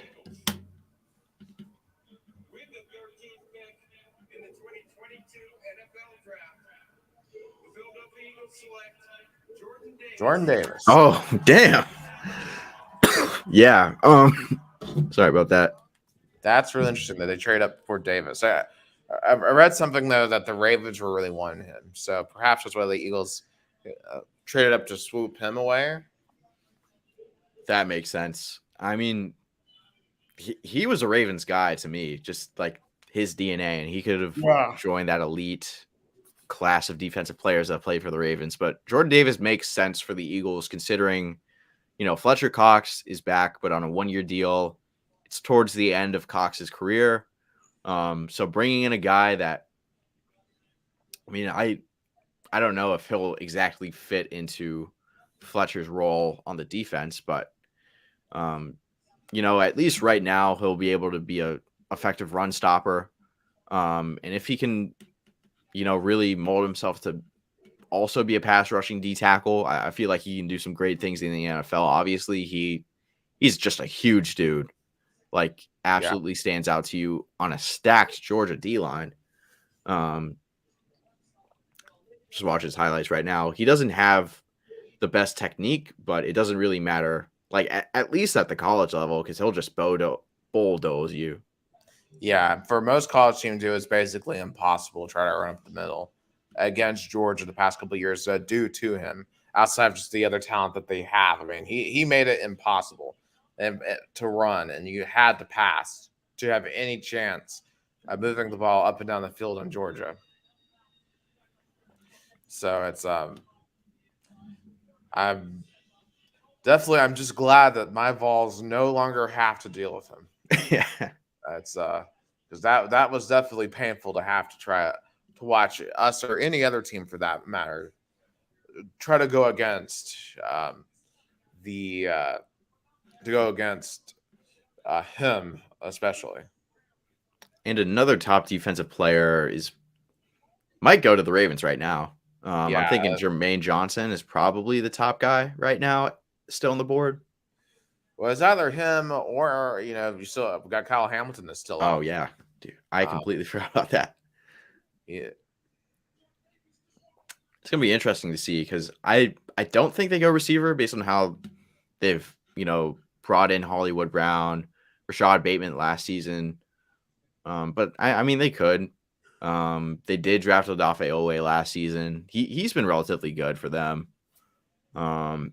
And at safety, I feel like they signed the guy from the Saints this past offseason. They did. Yeah. But I still think if you go Hamilton, he has a higher ceiling for the Ravens, and this would be a very Ravens pick to go because the Ravens they always seem to have elite defensive talent fall into their laps. Yeah, it's almost unfair, and it'll especially help out whoever their new defensive coordinator is. Obviously, Wink Martindale went to the Giants after he was let go by the Ravens. Their defense, it was banged up a bit for sure. But it definitely went down a notch, at least in terms of their ranking. So they're gonna hopefully try and bring in a guy that can really help them reestablish their defensive dominance, especially in their division. But Washington is on the clock as well. The Texans pick is in too. I feel like the next guys that go, Jermaine Johnson, Kyle Hamilton. I could see receiver going here again. And just this whole draft has been so weird. I honestly thought Jordan Davis could have potentially gone to the Chargers because of how iffy their, run stopping efforts were. I mean, we've watched a couple of those games. And just Yeah. Yeah. They could have used him desperately. But now I'm hearing some smoke about them picking receiver. I don't know how I feel about it considering they brought back. What were you gonna say? As Albert Breer is like 2 picks ahead right now. Oh, jeez. It's like nuts. They're taking so long to announce these picks. Yeah, after that Philly pick, just slowed down. Really I get it. It's an event. They're trying to ham everything up, but man, just get to the podium. But he should be coming up right now. Roger Goodell. Oh, wait, no. Yeah, we're almost halfway through this first round and no QBs. And likely no QBs for, I would say, pick 20, unless you have any more trades. Yeah, I think the Steelers are probably going to go Malik Willis. Yeah. And then is there a potential that the Titans pick a quarterback? I know that Brian Tannehill's contract lasts for quite some time and he's pretty expensive. But perhaps they could take a swing. I mean, they got some more pressing needs, but I don't think it's completely out of the question. I trust John Robinson to not pick a QB at 26. Let's see the Ravens. There we go. Kyle Hamilton. There it is. A great Swiss Army knife for that Ravens defense. And hopefully the Texans pick gets announced soon, but they're probably going to ham this up for at least 5 minutes. Yeah. Oh, we have a trade. Well, we have a trade. So the Ravens have traded Marquise Brown to the Cardinals. So they didn't pick a receiver there, but they just traded away Hollywood Brown. That's interesting. I mean, the Cardinals needed some help at receiver. I mean, obviously D Hop's great, but AJ Green, like, he's at the end of his career pretty much, and he was not really that much of a factor. Hollywood Brown's had somewhat of a rocky start to his career. I thought he was pretty good last season, but certainly an interesting trade in not the last player trade that I think we'll see tonight. Perhaps we could see James Bradbury from the Giants getting traded. We'll see what happens with Baker Mayfield. Yeah,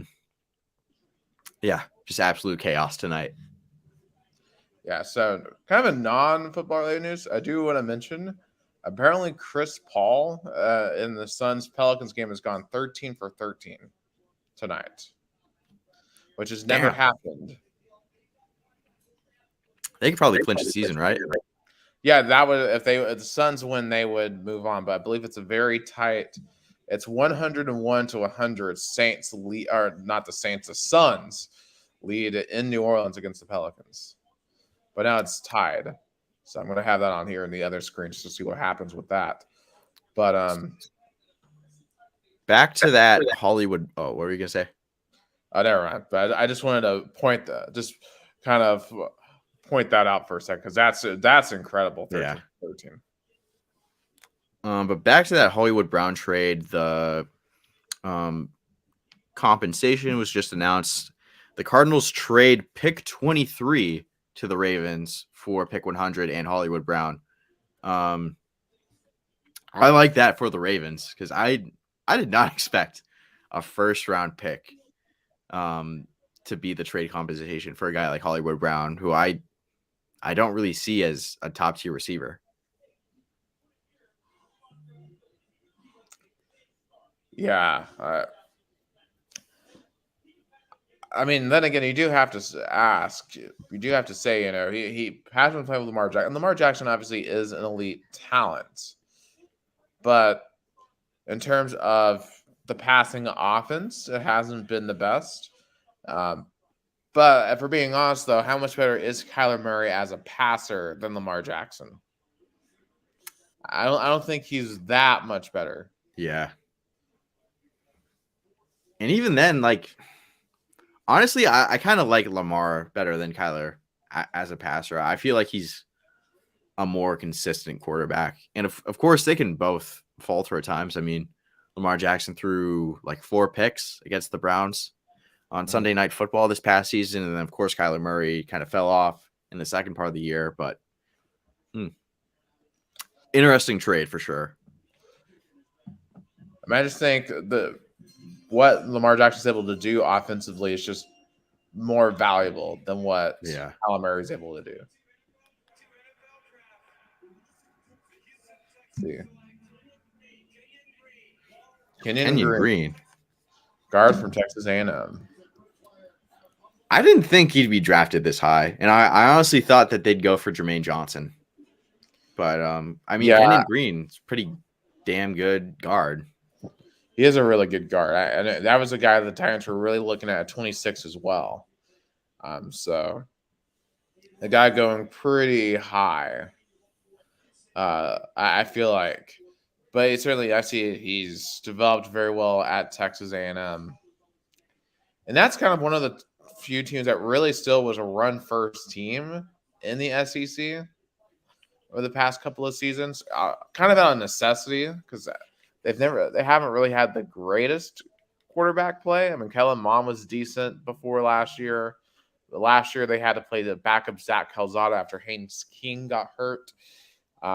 They really struggled throughout large parts of the season, but they did pull off the upset of Alabama, so that was kind of an aberration for that season. If Alabama or Texas A&M played each of their 10 times, Bama would win 8 or 9 times. They just played literally the perfect game that day. Certainly interesting.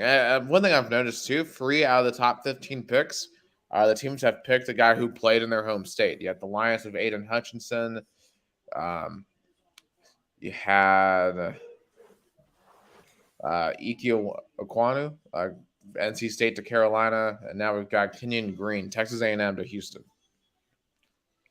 So just kind of an interesting tidbit there. And yeah, wonder if that plays in at all, to some of the decisions. I mean, yeah, I could see it. The NFL is a business, of course, and Of course, I feel like if these guys who, I mean, two of them were offensive linemen, so they're not necessarily star players, but perhaps they're looking at these guys thinking, hey, not only do these fit needs for our team, but they could also sell some tickets. Especially considering, in Texas and in Carolina, they're more college football towns. I mean, of course they love, the Panthers and the Texans, but over there it's Texas A&M, Clemson, NC State, whatnot. So, yeah. But yeah, I'm sorry, I'm gonna go to the bathroom again real quick, but the Commanders pick is in. It could be real interesting to see how they approach this. Yeah, so when this pick is in, we'll officially be halfway in this first round of the NFL draft, 2022 NFL draft. A very intriguing draft. Once again, we've had no quarterbacks taken, so let's just kind of go back through the first. Well, actually, we'll do that after the first half here. And so the NFL website is being annoying in terms of keeping it where I wanted to keep it. But you can see the Commanders are at 16. The next 5 picks, we have the Chargers, the Eagles, Saints, Steelers, and Patriots. We're going to start getting into some playoff teams here. The Chargers are the last team, are the best team that did not make the playoffs last year, at least according to record. Remember, they lost that heartbreaking game in Las Vegas to the Raiders in a game where they probably should have played it a lot smarter to win. A game where they could have won, or at least tied. I mean, tied to win, tied to get into the playoffs. So here for the Commanders, many ways they could go. Could they go QB here? Could they go? Could they go receiver? Could they go on defense? A lot to be said.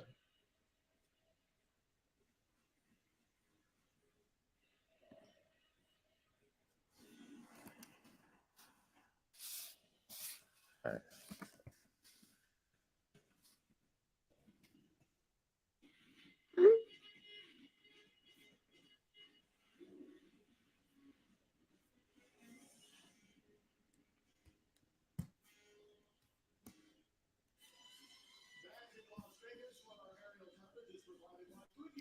Oh wow, Lamar Jackson is not happy at all. So he apparently retweeted a Twitter account saying, "What the excuse my language here? What the fucking fuck, bro? We traded away Hollywood."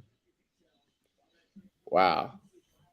Okay, Connor, did you just hear the tweet that I just talked about? No.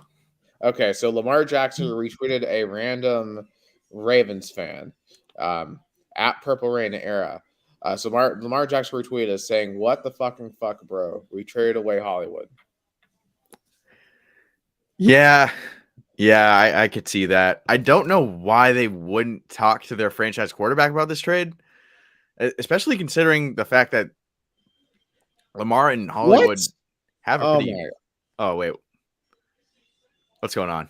According to Adam Schefter, the Titans are training AJ Brown to the Eagles. Oh, jeez. I'm sorry, dude. What are we doing? Oh, God. Oh, my God, dude.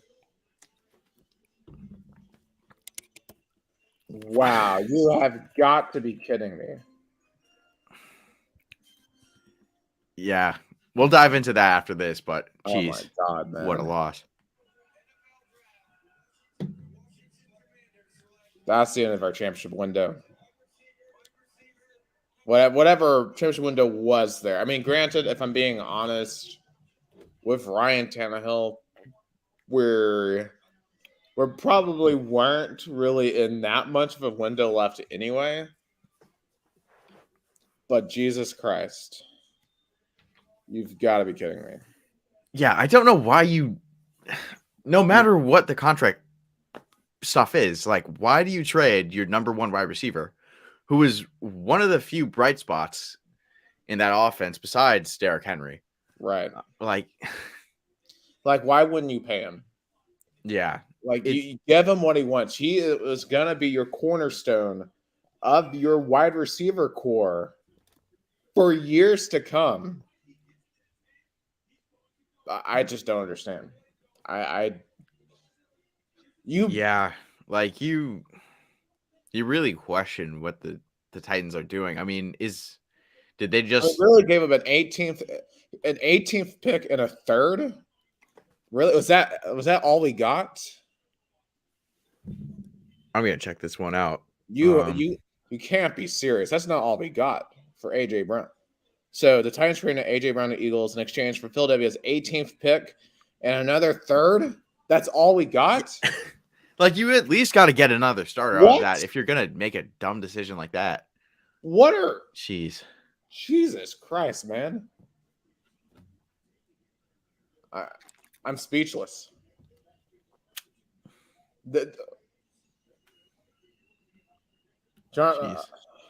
Look, John Robinson has been a very good GM for the Titans, but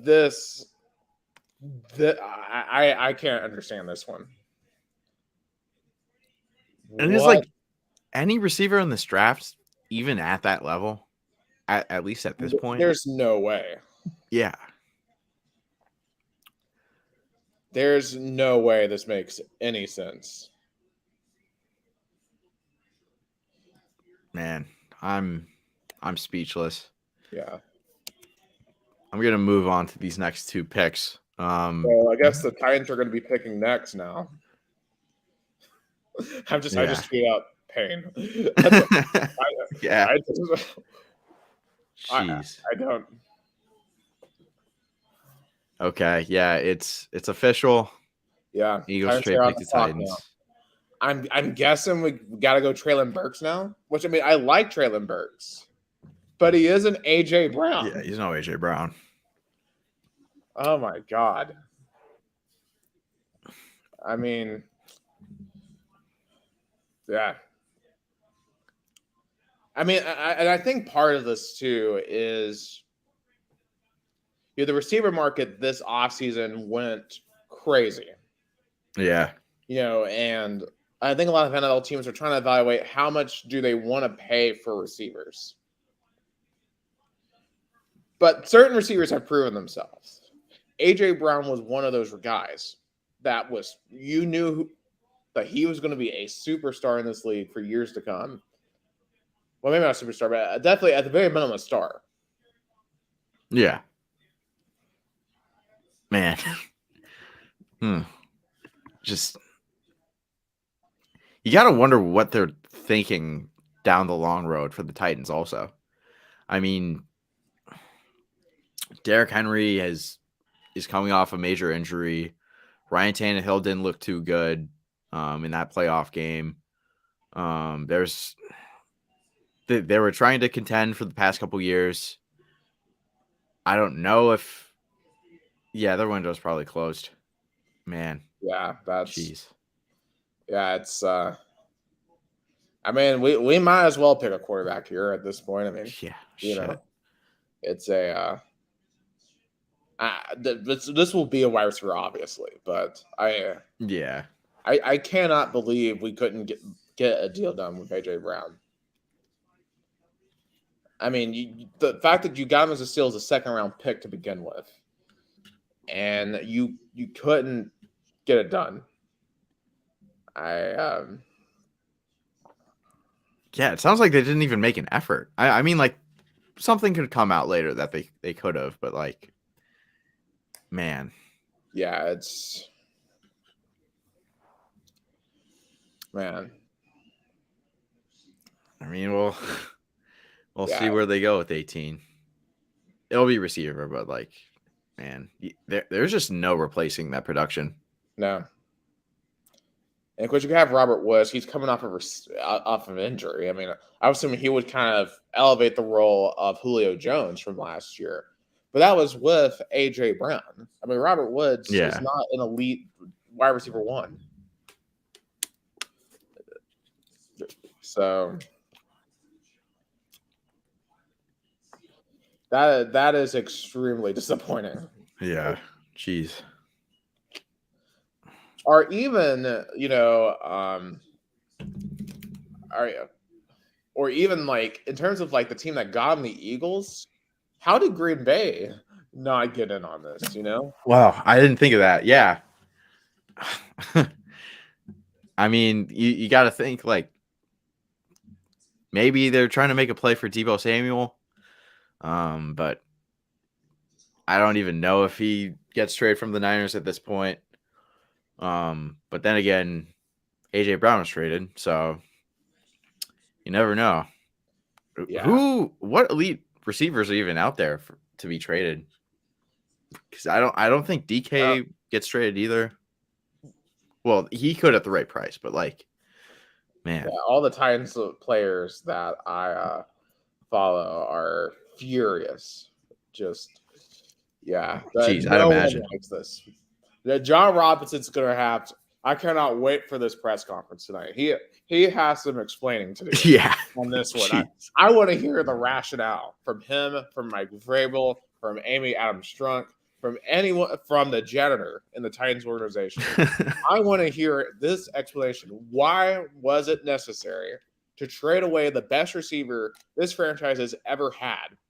Like, if we're being honest, ever in the past 15 to 20 years. This was the best. AJ Brown was the best receiving talent the Titans had ever had. He was going to be your cornerstone for a decade. And you trade him away for an 18th overall pick in a third rounder? I need an explanation. The Titans fan base needs an explanation on this one. I just want to see what the players are saying right now. Jeffrey Simmons said it's not true. I hope it's not true. Okay, so apparently, according to Rappaport, AJ Brown is getting $100 million for 4 years, $57 million guaranteed. Did you tell me the Titans couldn't have paid that? The Titans absolutely could have paid that.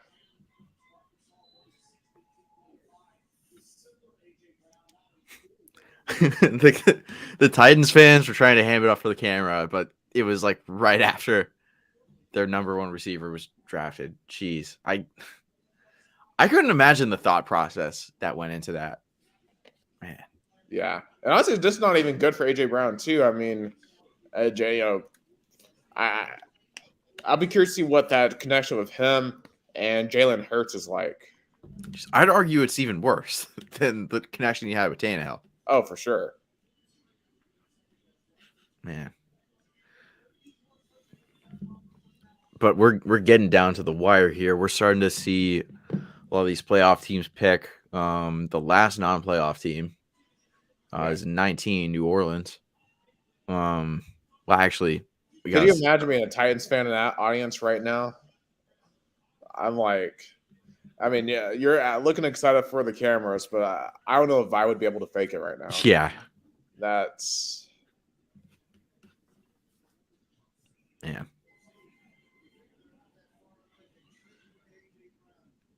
Well, I mean, you are in the city of sin, so maybe there's some liquor that really helps with that.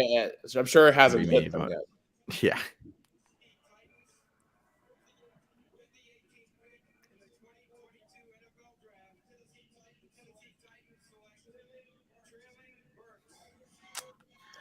Yeah, not a shock here. I mean, and don't get me wrong, I love Treylon Burks as a prospect. He stood out on the team on the Arkansas Razorbacks. I think he will be a really good receiver, but he's not AJ Brown. Yeah. If he turns out to be a superstar, then this was a genius move. But for what this will have to work, and ironically, one of his comparisons is AJ Brown. Ironically, and he is in that same ball. He's a tall guy, a big guy. He can make those big time catches. And And part of me is like trying to fan rationale this. I'm like, okay, so he is younger. You don't have to pay him as much. He is of a similar mold. But do you really get rid of the sure thing Yeah. for the prospect? Now, something I will ask you about Traylon Burks.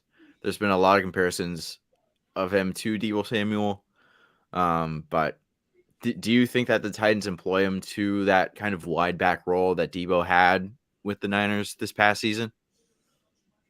It would be interesting because they didn't really do that a ton with AJ Brown. I mean, they did that a little bit, but with Derrick Henry, you don't really have to. And uh, obviously Kyle Shanahan is unique in terms of how he uses his talent.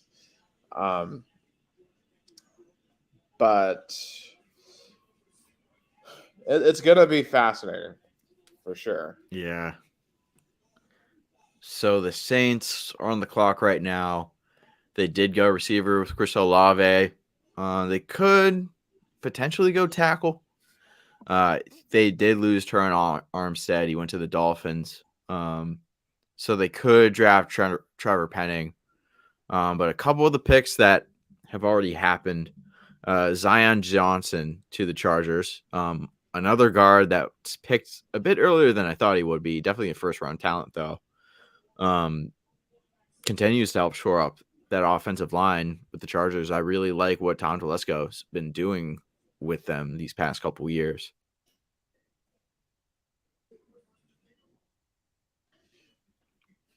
Yeah.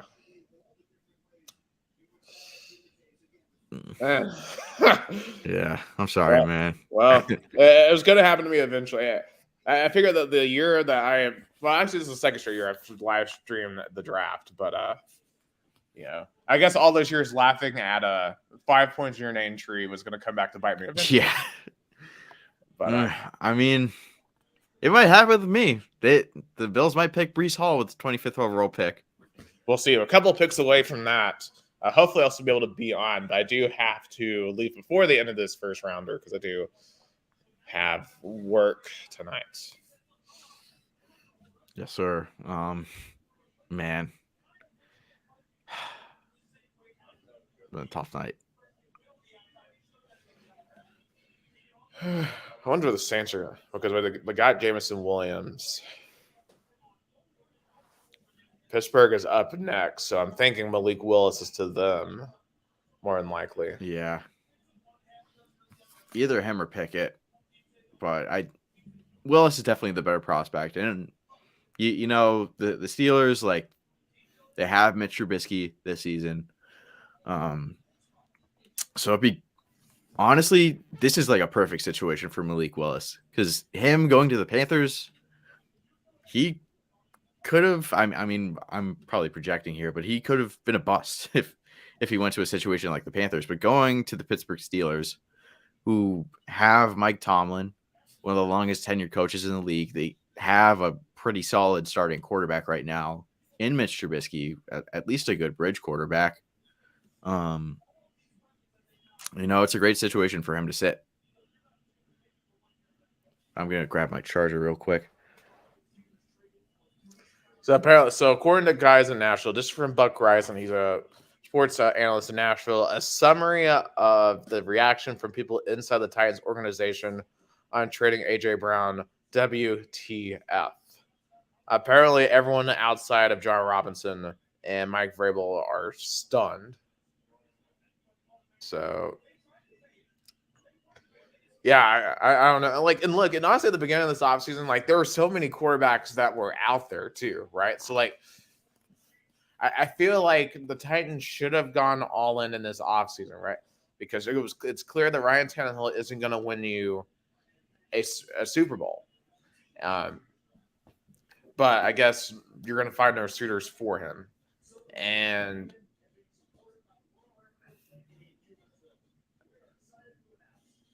yeah, I've got nothing. I mean, Traylon Burks could turn out to be really, really good, but there's no guarantees.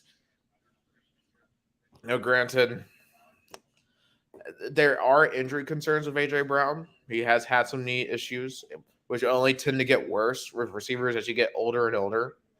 And maybe they didn't want to pay for that, especially considering that last year, there were times where the Titans didn't have either AJ Brown or Julio Jones out there, and Ryan Tannehill is throwing to Nick Westbrook-Akina. So maybe that was the thought process here. But yeah, if he turns out to be constantly injured in Philadelphia, then this will have absolutely been the right decision. But this is such a high risk move. Yeah. But man, sorry to bring this up, but new Eagles wide receiver AJ Brown gets a 4-year extension for $100 million, $57 million guaranteed. Yep. But the pick that was just made by the New Orleans Saints, Trevor Penning, out of Northern Iowa, another athletic tackle. He played with current Bills right tackle Spencer Brown, and some people think he's probably a Spencer Brown 2.0 in terms of his technique and athletic ability. It's a tough loss. You can't really replace the production of Teron Armstead, but bringing in a guy like Trevor Penning, he can start day one. And he has a relatively high ceiling as well. And they could certainly mold him to become their franchise tackle for whoever their franchise quarterback is. Speaking of quarterbacks, Pittsburgh Steelers are on the board. Malik Willis and Kenny Pickett have been sitting in the green room for quite some time. Maybe this is when the first quarterback's taken. And this is like, I'll say this too. There is one over here that has not been traded. Deebo Samuel. Could we get him at 26? I mean, you gotta. Like, I feel like if we made a decision like this, there's got to be something else in the canary. There has to be something else. We did not give up AJ Brown just for that, not to have something else lined up. Maybe, I guess I'm just in denial, but I'm thinking of anything that could justify. Yeah, this is this is one of the 5 grief stages you're in right now, man. Yeah. But I just feel like if they weren't gonna pay AJ Brown, they probably aren't gonna pay Deebo. So, but could they double down a receiver? Could they pick I don't even know what they're gonna do. Just we'll see how this draft plays out, but so it's confusing. Gonna be painful here because I'm a morning producer for a local news station here in Chattanooga, and so I kind of write the sports segment, so I'm gonna have to write up about this. Gonna be pain. gonna be painful, but we will. Man, I will type through it. I could not imagine the vibe just going into that office and seeing all the Titans fans react. There's not a lot of people in there overnight, and we're not like we're in Nashville. I can only imagine the Nashville stations, the Nashville sports talk stations. Yeah, those Nashville sports talk radio hosts are going to be in the gulag for at least the whole weekend. Oh, A to Z Sports is going to be quite heated tomorrow. Yeah, Tennessee sports has been through a lot, and this is gonna be a whole deal down here. Well, the Pittsburgh Steelers pick is in. Could be a receiver. I'm assuming, But then Yeah. again, you can't assume anything. I would think it's quarterback, but they could go receiver, could go offensive line. They definitely have a need on the line. And Juju also left for Kansas City. So it could be anything at this point, but I think it'll probably be Malik Willis. But it's looking like back from commercial break. I gotta go visit Vegas at some point. Yeah. I'd probably lose like probably $5,000 over there, but it'd be a fun time. Too much. Yeah. You have to be very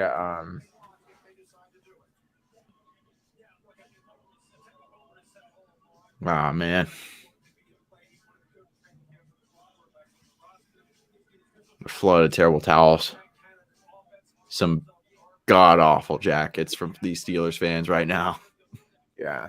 They're just happy they don't have to root for Ben Roethlisberger anymore.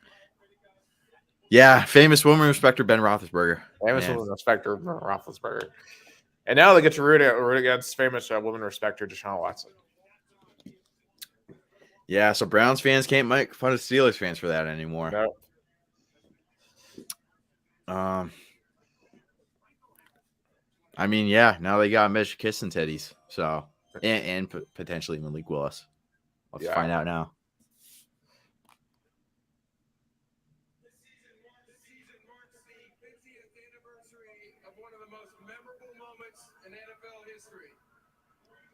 Oh, this has to be the immaculate reception, right? Yeah. Yep. Made an improbable catch known as the immaculate reception. He here with us tonight to celebrate the 50th anniversary of that moment and to announce the pick for the Pittsburgh Steelers. Please welcome Pro Football Hall of Famer Franco Harris. Well, this is incredible. This is incredible. Oh my gosh! Hello, Las Vegas! Wow! I love That's someone who's really been enjoying Vegas. in the 2022 NFL Draft. The Pittsburgh Steelers select Kenny Pickett. Oh, jeez. All right, Kenny Wow. Pickett's the first guy off the board. He doesn't even have to change locker rooms. Yeah. Oh, jeez. Going from the Man. Pittsburgh Panthers to the Pittsburgh Steelers. Now, this is a guy that, he really, up until last year, really wasn't that great of a QB, but he really exploded against my Vols in the second game of the year and just took off from there, winning the ACC with Pittsburgh. And he can make a bunch of different type of throws. He is very athletic. Remember, he had the fake slide against Wake Forest in the ACC title game. Really an interesting pick. Now, in terms of his ceiling, we did have only one great season. So, in terms of what he can provide, it'll be interesting. But Yeah, because he was like slotted as a day 3 pick, like a developmental guy before this past season where he just blew up. Something that's interesting to me about this pick, of course, Dan Marino in the 8-3 draft, the Pittsburgh Steelers were on the board. They could have selected Marino, but Chuck Noll, he wanted to go back to the days of the Steel Curtain, so he picked some defensive player instead, and Marino ended up falling to the Dolphins. Guy from the Pitt Panthers, Kenny Pickett, goes to the Pittsburgh Steelers. So they kind of right that wrong. Except Kenny Pickett's definitely not going to be the next Dan Marino. yeah. So apparently I'm seeing the Patriots are trading back here at 21. Oh, jeez. What are they doing? Let's see. Let's figure out what's going on here. I was really hoping that they draft like the next N'Keal Harry or something. Oh, okay. Yeah. Ian Rappaport just says the Patriots are trading back. Thanks for jeez. The Chiefs are now on the clock. Oh, God. Why would you? What are they doing? I wonder. They're probably drafting a receiver. Oh, yeah. Oh, God. Oh, after like pick 10, this certainly got extremely interesting. Well, at least this guy won't be as good as Tyreek Hill, whoever they pick. But oh damn, I didn't even think they could trade. They could be picking a corner here. I would hate that. Yeah. Jeez. Yeah, because Andrew Booth Jr. and Khair Elam are still on the board at 21. Honestly, I don't even know what really good receivers are on the board now. Like, what's the best one? Like Sky Moore, probably. In the world.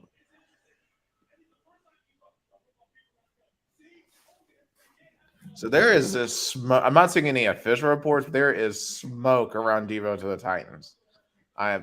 Ooh. I'm not seeing anything officially yet, so I'm not like celebrating or anything. But I'm gonna look that up now. That would be very interesting. Because I don't know if I'm still extremely happy with that, but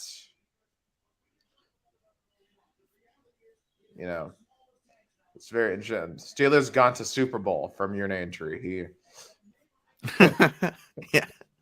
Steelers gone to Super Bowl.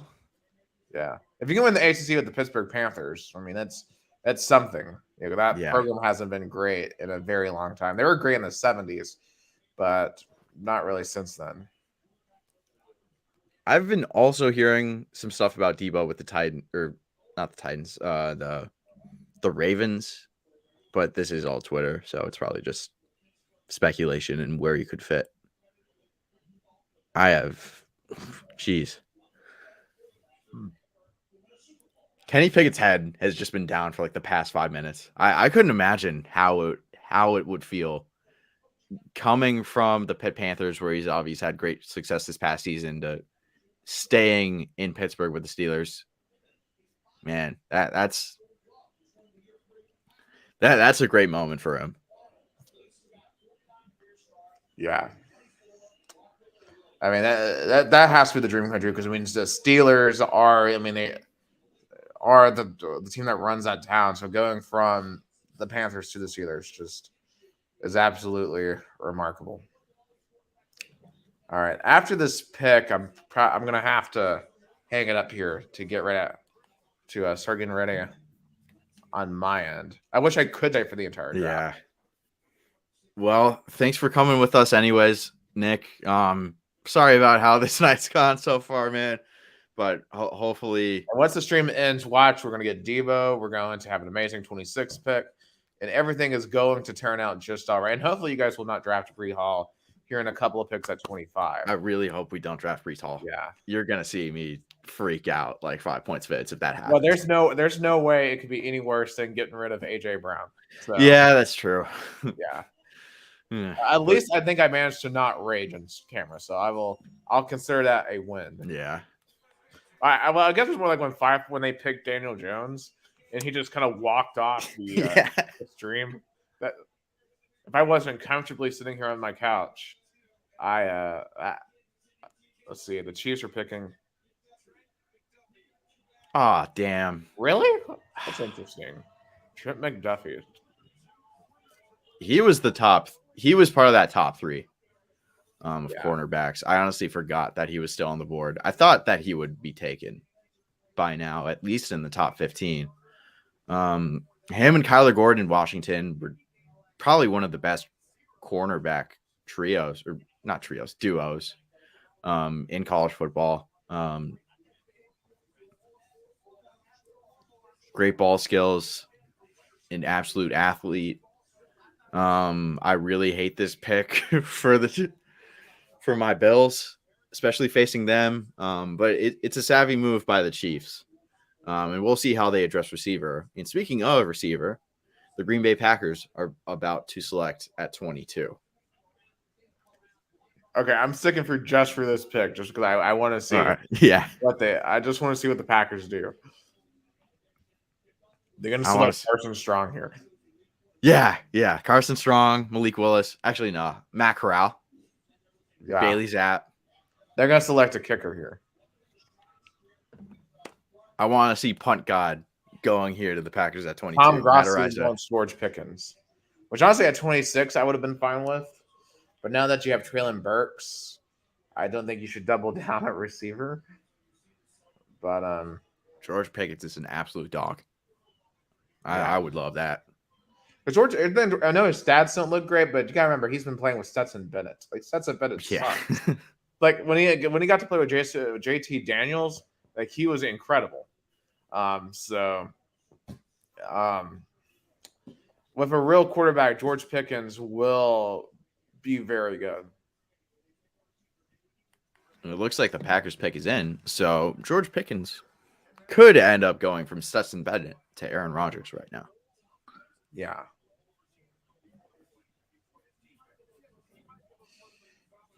Which that would be incredible. Can you imagine going from 5'9"? Yeah. Yeah. I just love looking at the Titans tweet on the details of the AJ Brown trade. The first tweet is the "you what" clip from SpongeBob. I'm gonna look at the Titans Twitter right now. Yeah, All right. It's not good.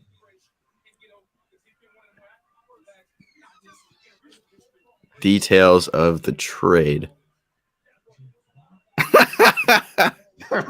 And then there's the Rock clip of him at the WWE saying, "We're currently awaiting Traylon Burks to join via Zoom." I feel so bad for that guy because everyone, Yeah. everyone's gonna hate him. And I'll say this: I like the pick. I really do like the pick, and I was hoping we were gonna give him a 26. So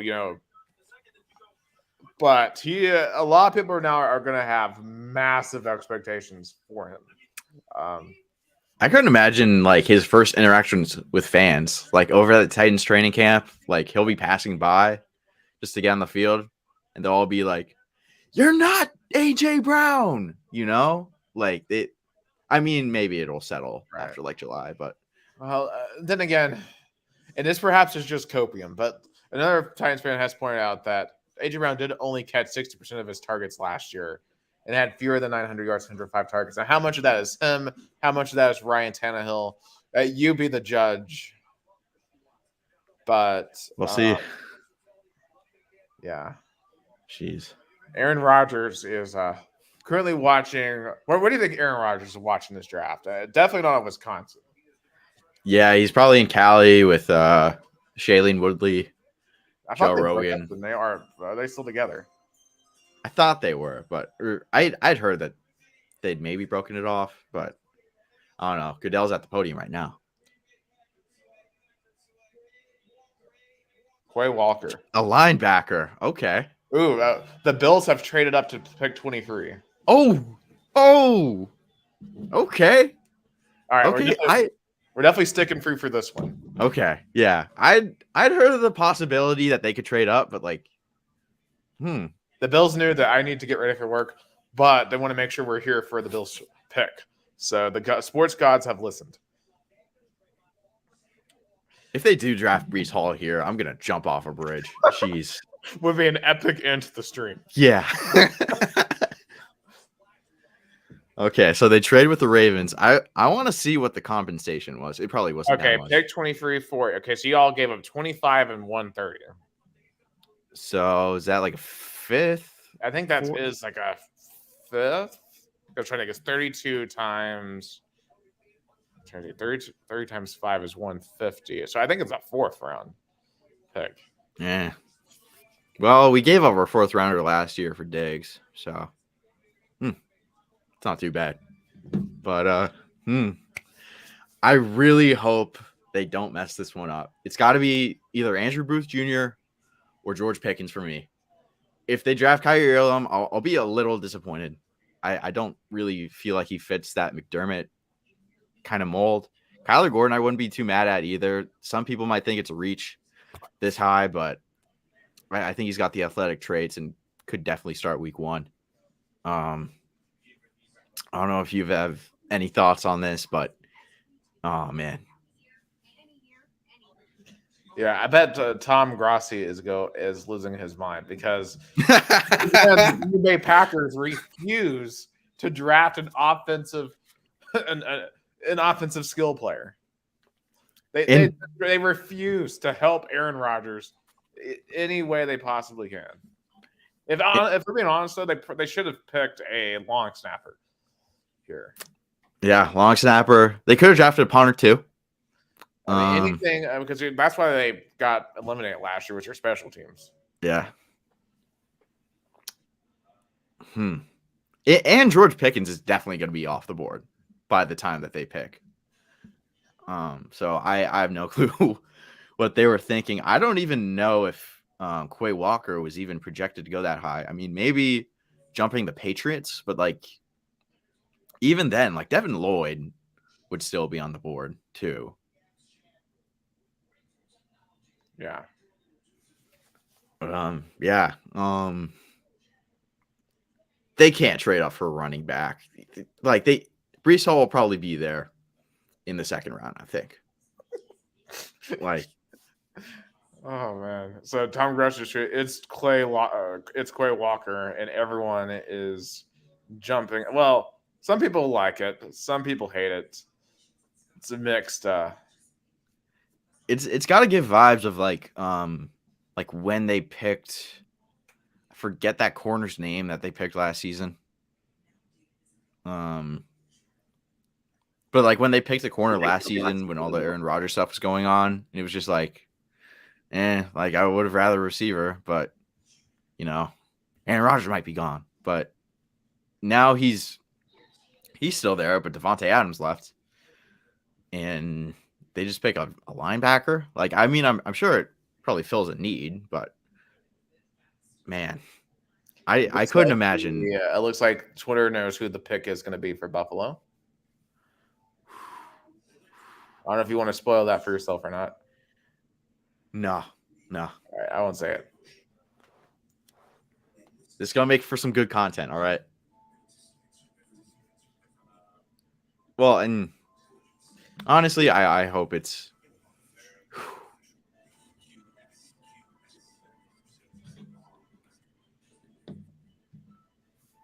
All right. It says the pick is in on the ticker. They're taking their sweet old time with this commercial break.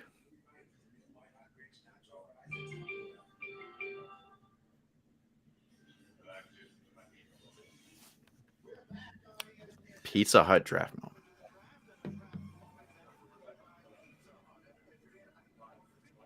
Everyone won't be here for it. Titans still have their 26th pick here in a couple of picks. Very curious to know what we do there. A lot of people are worried they're going to go QB. I really hope that's not the case. Yeah, I mean, it's possible, and I've heard that the Titans personnel has been at like a lot of QB pro days. So it. Yeah. I mean, obviously I would get why, but I kind of wanted to wait till next year, to be honest. Yeah.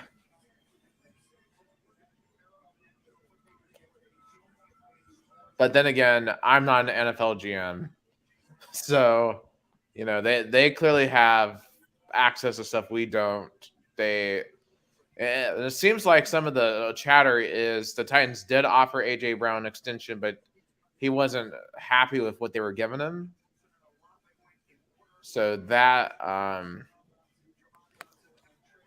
very well could have played into the decision there to trade. Between that, I think the last time you were off camera, I mentioned that he was having some knee injuries from time to time, so that I think also could have played into that decision. But Okay.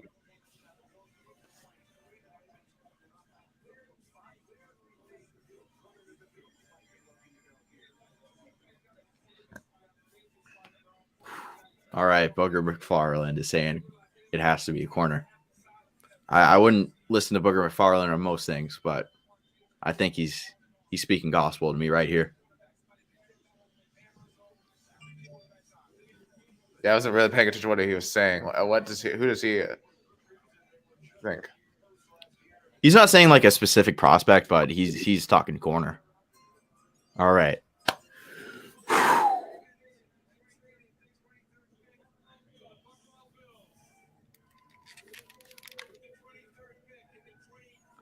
Please don't be Breece Hall.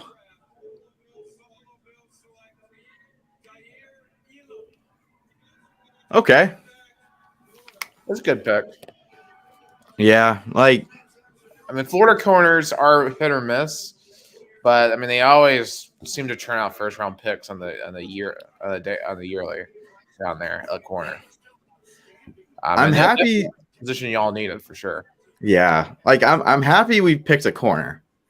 Like for sure. Don't get me wrong about that. But like, I don't know. Andrew Booth Jr. and Kyler Gordon were both on the board, and I know Kaiir Elam was projected as a first round pick, but like, first off, I don't know why they traded up for him, and second, he just doesn't seem like a Bills corner. Like, what they asked for in their corners to be really aggressive, especially in the run game. And from what I can tell with Kaiir Elam, he doesn't really participate much in the run game. He's kind of just sits there. I mean, he has some great ball skills. Of course, he's a elite athlete. And the Bills really value that in their corners for sure. But I don't know. I'm not disappointed in the pick. I'm happy that they addressed cornerback 2 with this spot. Not my favorite corner in the draft for sure, but it could be worse for sure. They could have honestly drafted Breece Hall. And I would have. Man, this is more of a relief than anything for me. For sure. Yeah, at least one of our teams tonight has decided not to go potentially off the deep end, but there are certain reasons why I'm beginning to see why the Titans would have made this decision. But they still got the pick here at 26. Yeah, it definitely stings, but it happens all the time. Yeah, it's like you said, the knee issues too. I mean, paying someone that much money with those kind of problems, but we'll see how things go. The Dallas Cowboys are on the board right now. They could go a number of ways. Potentially tackle. Jerry Collins. Jerry Jones is going to have the flashy pick always. Yeah. His general management's going to have to talk him down. Yeah, because, 2014 is a great example of this. He wanted to draft Johnny Manziel so bad, but the guys in that room had to talk him down. I have no clue what he's thinking here. Yeah. But maybe George Pickens. Maybe he's the guy for them because they lost or they traded Amari Cooper over to the Browns, so that's a potential. The best available right now, according to Mel Kiper Jr., Jermaine Johnson, the second. Surprised that he fell this hard. Daxton Hill, Willis, but they're not picking a quarterback here. Arnold, Ebiketie, and Tyler Linderbaum. I wonder if we're going to go Willis at 26. Because Dallas or Baltimore is definitely not picking a QB. I wouldn't doubt it. That might not be horrible value. Because if it doesn't work out, at least you didn't waste a high-end first-round pick. Yeah. Especially considering he was being mocked around 2. Yeah. And I thought that he would not be available out of the top 10. Somewhat surprised that Kenny Pickett's the first quarterback taken, but makes sense for the Steelers.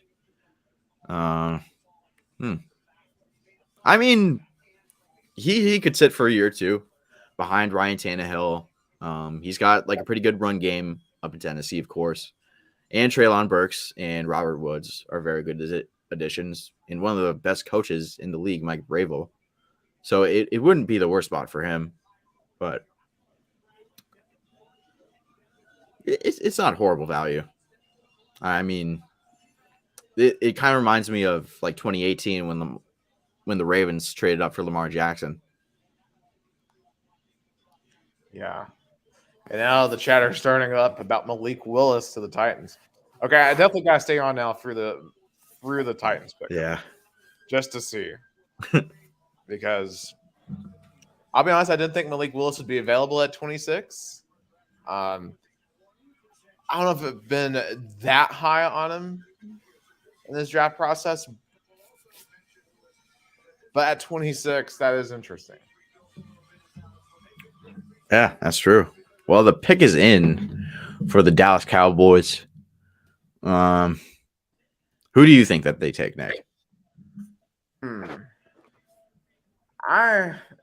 I were them, I would take Jermaine Johnson. If I were them, take the best player on the board. Continue to bolster up your defense. But who knows? Like the Cowboys are they're always the wild card. Yeah, and that wouldn't be a horrible pick. You know, pairing up alongside Micah Parsons, who is a linebacker, but primarily he's been most successful as a pass rusher. So, I mean, they don't need much to really dominate the NFC East division. But, you know, that would be another great pick for the Cowboys and Dan Quinn. Who knows if they'll be able to make it past the first round, but I mean, they're the Cowboys, so.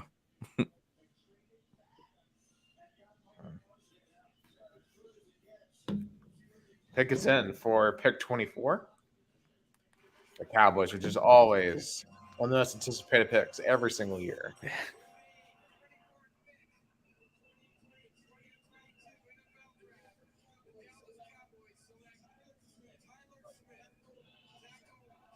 What? Okay. Interesting. I feel like they could have. I don't know that much about Tyler Smith. I feel like they could have traded down for him. I mean, like it's a good pick. It fills a need, but just like,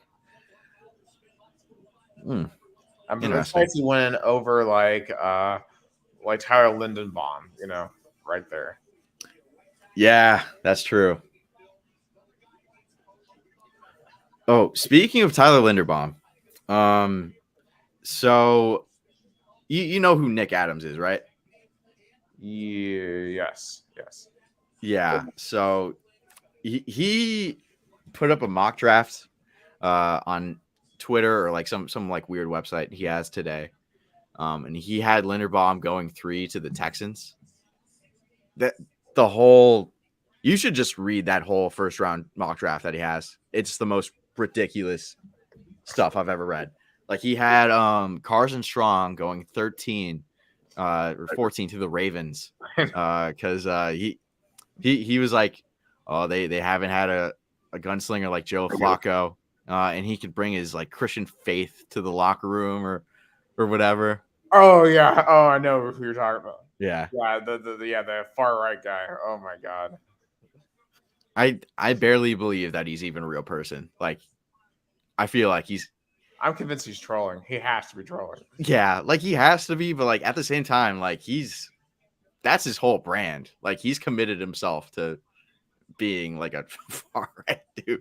Yeah, basically any white athlete's better than any black athlete, according to Nick Adams. Yeah. I know. Like just all of his Twitter feed is either like all these liberals or it's like raise your kids. Subtle racism. Not even subtle. It's like raise your kids to be Tim Tebow, not Colin Kaepernick. Like, geez. Yeah, the Ravens are about to pick. Okay, so here's some Nick Adams' take so far. Kenny Pickett is the worst pick of the draft. Malik Willis will make the Steelers regret this. The fact we're at pick 18 right now and Malik Willis has not yet been drafted is proof of the NFL's extreme bias against proud and outspoken Christian players. This is almost as bad as Tebow falling to 25 in the 2010 draft. It's fathomable to see the Ravens sticking with Lamar Jackson at QB when Carson Strong was within reach. Oh my god! I'm just gonna read that whole mock draft now. Yeah, bust alert, Kevin Thibodeau. I think he said a similar thing about how Justin Fields was picked over Mac Jones. He was like, "Oh, Mac Jones is a man of faith," but like Justin Fields is an even more devout Christian too. Aiden Hutchinson is no Bosa, of course he loves. Yeah, he called Hutchinson with discount Bosa. Oh my god! The Baltimore Ravens have decided they don't want to win the Super Bowl again. Did you know a quarterback primarily known for his running ability has never won it all? Bustler. Yeah, he already said that. Sauce Gardner would never be able to keep up with Britton Covey. Who the hell is Britton Covey? I don't even know. He must play for like Liberty or BYU or something. Yeah. Derek Carr needs to get an age appropriate haircut. Yeah. I'm surprised this dude's able to even watch the NFL. Yeah, he's talked a lot about boycotting it ever since the Colin Kaepernick deal. Oh, and Tim Tebow being boycotted from the league for being a man of faith. No, he got boycotted because he sucked. Yeah. Man, even just the picks, like not even reading the descriptions are ridiculous. George Karlaftis going number 2 to the Lions. Oh yeah, Britton Covey. He picked that dude at. Oh, okay. You got to read this reasoning. Okay. Britton Covey 4 to the Jets. Britton Covey, the gritty Utah wide receiver who can do it all, will have instant chemistry with Zach Wilson due to their shared Mormon faith. These two franchise cornerstones will spend long hours reading their playbook and the Book of Mormon. What better way to support your franchise QB than with a prayer partner? New York will soon be known as East Utah, with Wilson as Covey as the faces of the franchise. East Utah. Yeah, that's exactly what New York is. East. I mean, there's no such thing as an East or West Utah. Utah is, well, I've never been to Utah, but oh my God. Jeez, man. Yeah, Carson Strong to the Ravens. Desmond Ridder as the first quarterback taken. Bernard Raymond. Slade Bolden from Alabama to the Patriots. And then he just puts in all the stereotypes about like everything that ESPN says about wide receivers. Scrappy, hardworking, daughter dater. He's basically a real life Bear McCockner character. Yeah. Basically. Oh my God. So this is the pick that the Bills were going to have, but now this is the Ravens pick. They traded back for. So I'm curious if they're still going to get the guy that they wanted here at 25 that they were going to get at 23. I feel like it'll probably be Pickens. Either that or like maybe a corner. I know they were starting like Walmart employees by like week 13, but maybe they could add another guy to their secondary here. Yeah, I mean, there's not really a ton of receivers left. So, is this where Jermaine Johnson goes? I didn't think that. It makes sense for the Ravens. Man, I thought he was a top 15 pick for sure. Absolutely, and we've lost that draft tracker again. We'll just kind of leave it off anyway since we're still in the stream. So we're gonna go for the Titans pick here and then wrap up after that. So we got the Ravens here at 25. The Titans are on the clock here at 26, where this is a chance for them to salvage the night somewhat, I feel like, at least from a PR perspective. I mean, I don't know if there's any salvage in the night from a PR perspective. Yeah. But, you know. Tyler Linderbaum. Got the center. I didn't think of that. Yeah, they did need a center. I mean, Alejandro Villanueva was their center. He's fallen off a bit. So adding Linderbaum, shoring up that offensive line, trying to protect your pissed off quarterback. Yeah, not flashy, but man, I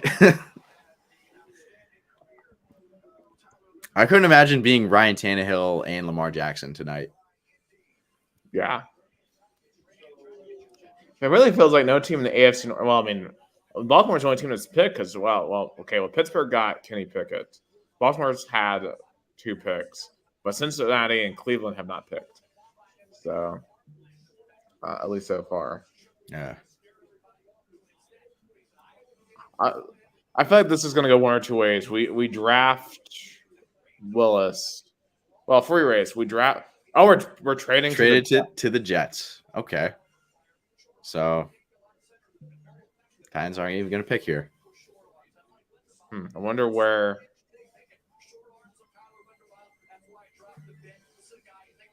And for what did we get for that?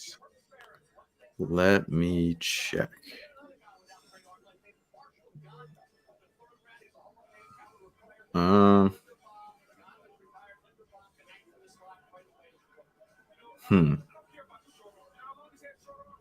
Yeah, nothing's been said about it.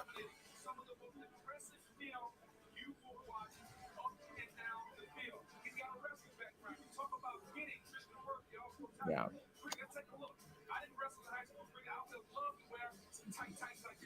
Let's see here. All right, so we trade picks 26 and 101 for picks 35, 69, and 163.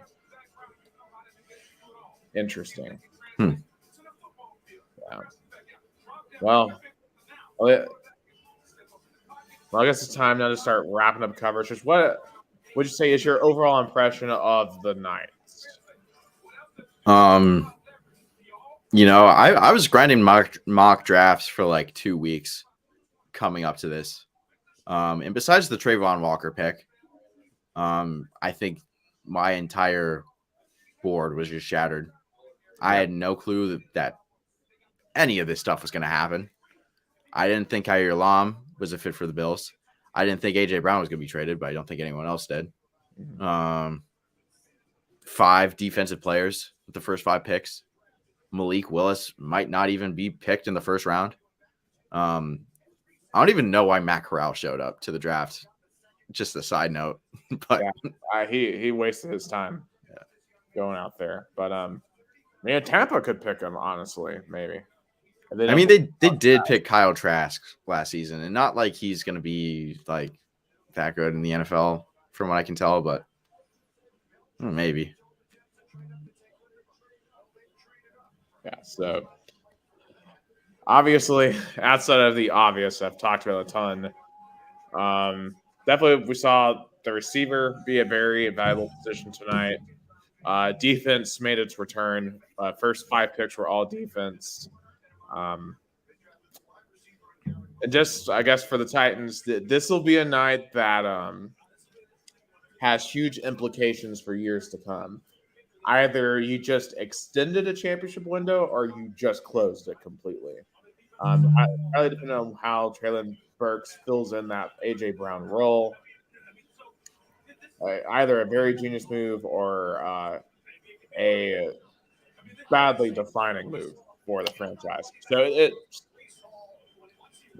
certainly will have a lot more in episodes to come. The schedule release is coming soon. I believe May 12th is when that happens. And yeah. But anyway, it was cool getting to do this with you, Connor. Yeah, always good chopping it up with you, dude. Wish it was better for both of us, I guess. But yeah. Well, at least the Bills did not just give away one of their franchise players tonight. But it is the life of an NFL fan. This will happen to all of us at some point. But for Connor Kennedy, I'm Nicholas Hill. Thank you for watching the Instant Review Podcast NFL Draft Live Reaction. Y'all have a good night. Peace out.